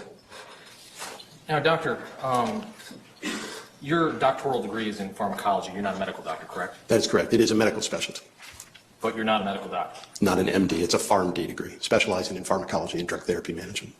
And so you're not a psychiatrist. That is correct, but it is a component of the training, the management of psychiatric conditions.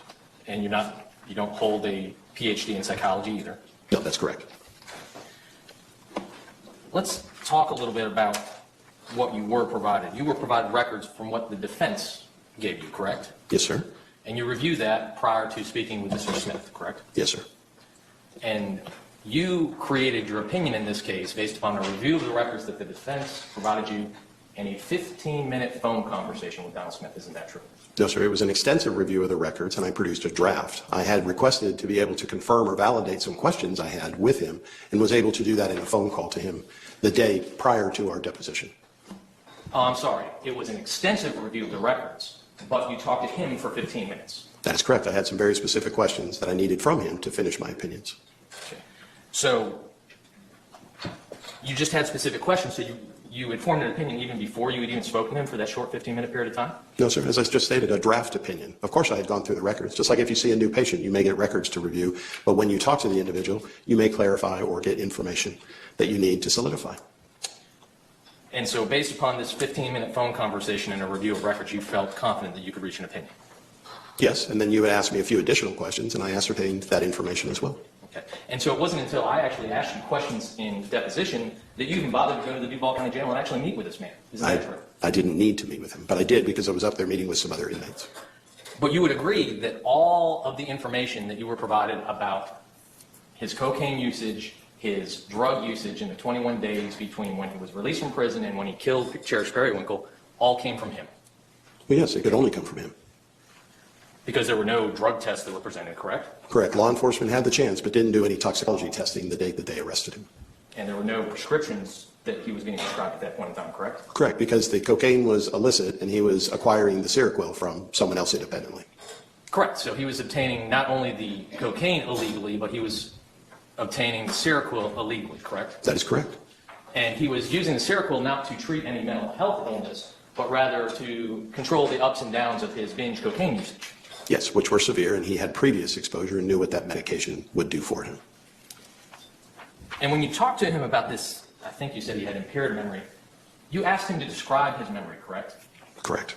And he described it in a snapshot fashion, but you never actually went through and talked to him step by step as to what he did on June 21st and June 22nd of 2013. You mean his actions to the child? Just his actions throughout the course of the entire time from 6 o'clock that night until he was arrested the next morning. Correct. I did ask, and he did not recall. He only had snapshot visions of moments, not a fluid recall. Well, apparently one of those snapshot visions was a picture of this victim's anatomy because he was able to accurately describe that 2 years later in a conversation in the Duval County Jail. I think he accurately described a few other things to me as well. Okay. So when he wants to remember things, he's able to recall that pretty easily. I don't think we would refer to that as a want to. It's your memory is what you can recall.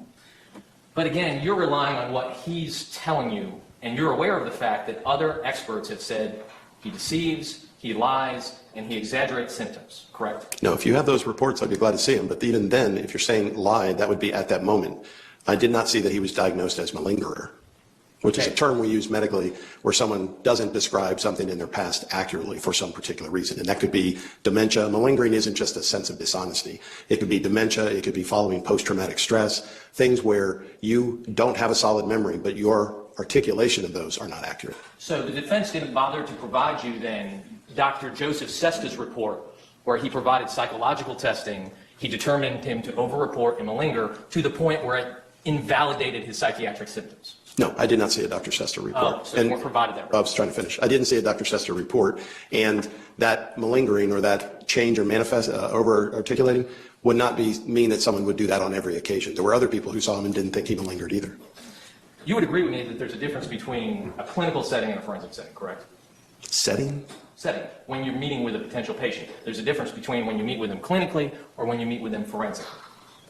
Well, patients in correctional settings get health care as well, so I don't think it's the setting. I think it might be the pretense is what you're asking. I think it's a pretext because when somebody goes to the clinic, they're seeking help. And wouldn't you agree with me that somebody seeking help has an interest in telling the truth so that they can get help for whatever they're ailing? Correct? Unless it's about diet or exercise or other behaviors where even in clinical settings, patients are not always forthright. But in a forensic setting, in fact, there has to be caution used because, if you use the term already, individuals who know that they're facing criminal sanctions have a tendency to malinger or exaggerate what their symptomology may be because it serves their best interest at the time. True, that's the same in clinical settings. There may be a motivation. And that's why you ask your questions in a particular style that you're trained as a clinician to look for exaggerations or malingering. And at various times in the interview, you ask the same question or a different way to look for, was there a trigger that got a different answer? Was there an exaggeration one time? And if you see it, you begin to follow that. And then you are able to discern if, and to the degree or magnitude that someone may be exaggerating. And so I understand that you did this technique in your extensive 15-minute phone conversation with the defendant. I also met with him another time. I met with him and prepared to do the deposition with you. That didn't mean it was done until I was ready. Okay. And when you met with him the other time, I'm sorry, after the deposition, after you provided your opinion, you did meet with him for an additional 30 minutes. That is correct. Okay. So 45 minutes total for all the work that you did in this case, face-to-face or on the phone with him. That is correct. To clarify questions beyond the records review and the information that I already had on him. And despite the fact that you thought you were asking your questions to highlight malingering, you didn't use any of the standard forensic instruments that are often used in psychological or psychiatric testing, such as the Sears test, the MFAST, or the Tom test. Well, that's a little disingenuous. The Sears test is for 18 years and younger, and he's 57 years old. So there are other tests, but mostly those even aren't used clinically unless you're attempting to diagnose someone as a malingerer. If you're interviewing a person, then you use standard structured questions, you ask open-ended, there's a whole series that you use, and I did those in the course of that, and I do in a clinical setting as well. Well, you keep on saying a clinical setting. This isn't a clinical setting. This is a forensic setting. You saw him because he's facing the death penalty. Correct, but I would not have the compulsion to use a standardized form for that. I'm trying to ascertain information for formation of opinion. I'm not attempting to diagnose him.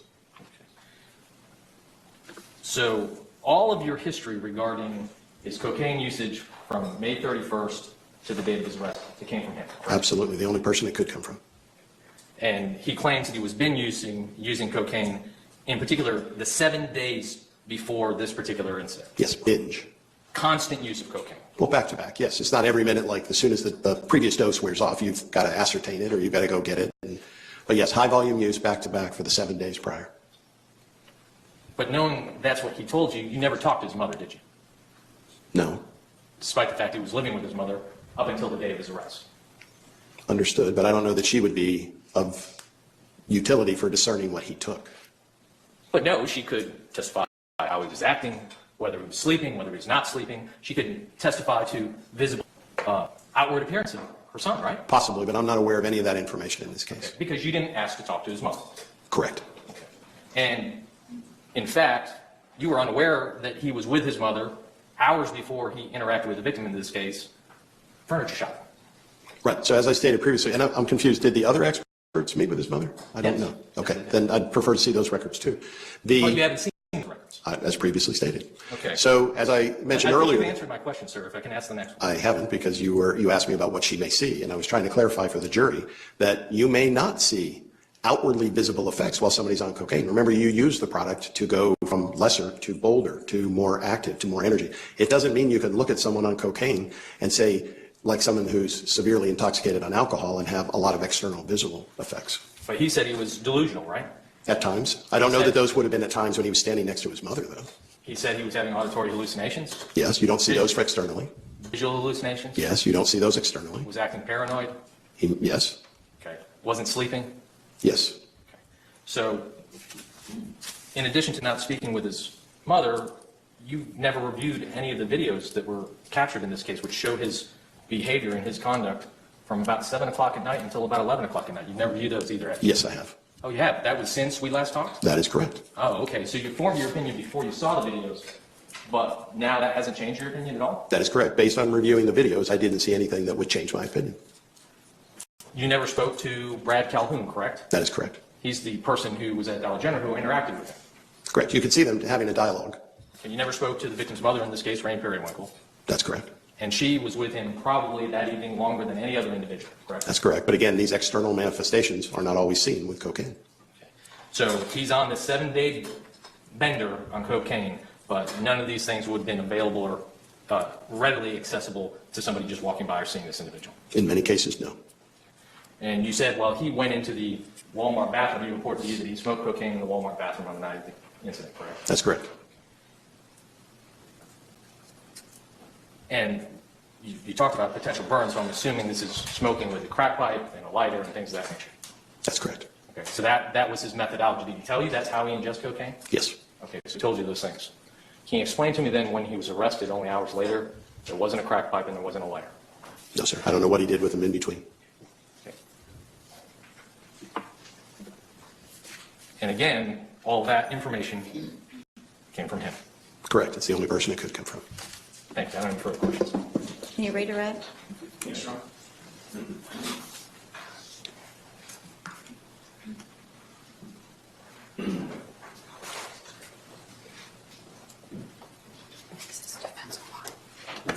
Dr. Buffington, as a pharmacologist, you give advice on the types of drugs to psychiatrists, right? Correct. Specialists, so it could be a cardiologist, psychiatrist, oncologist, or primary care. And there's actually more psychiatry management done in primary care offices than even in psychiatry offices. Okay.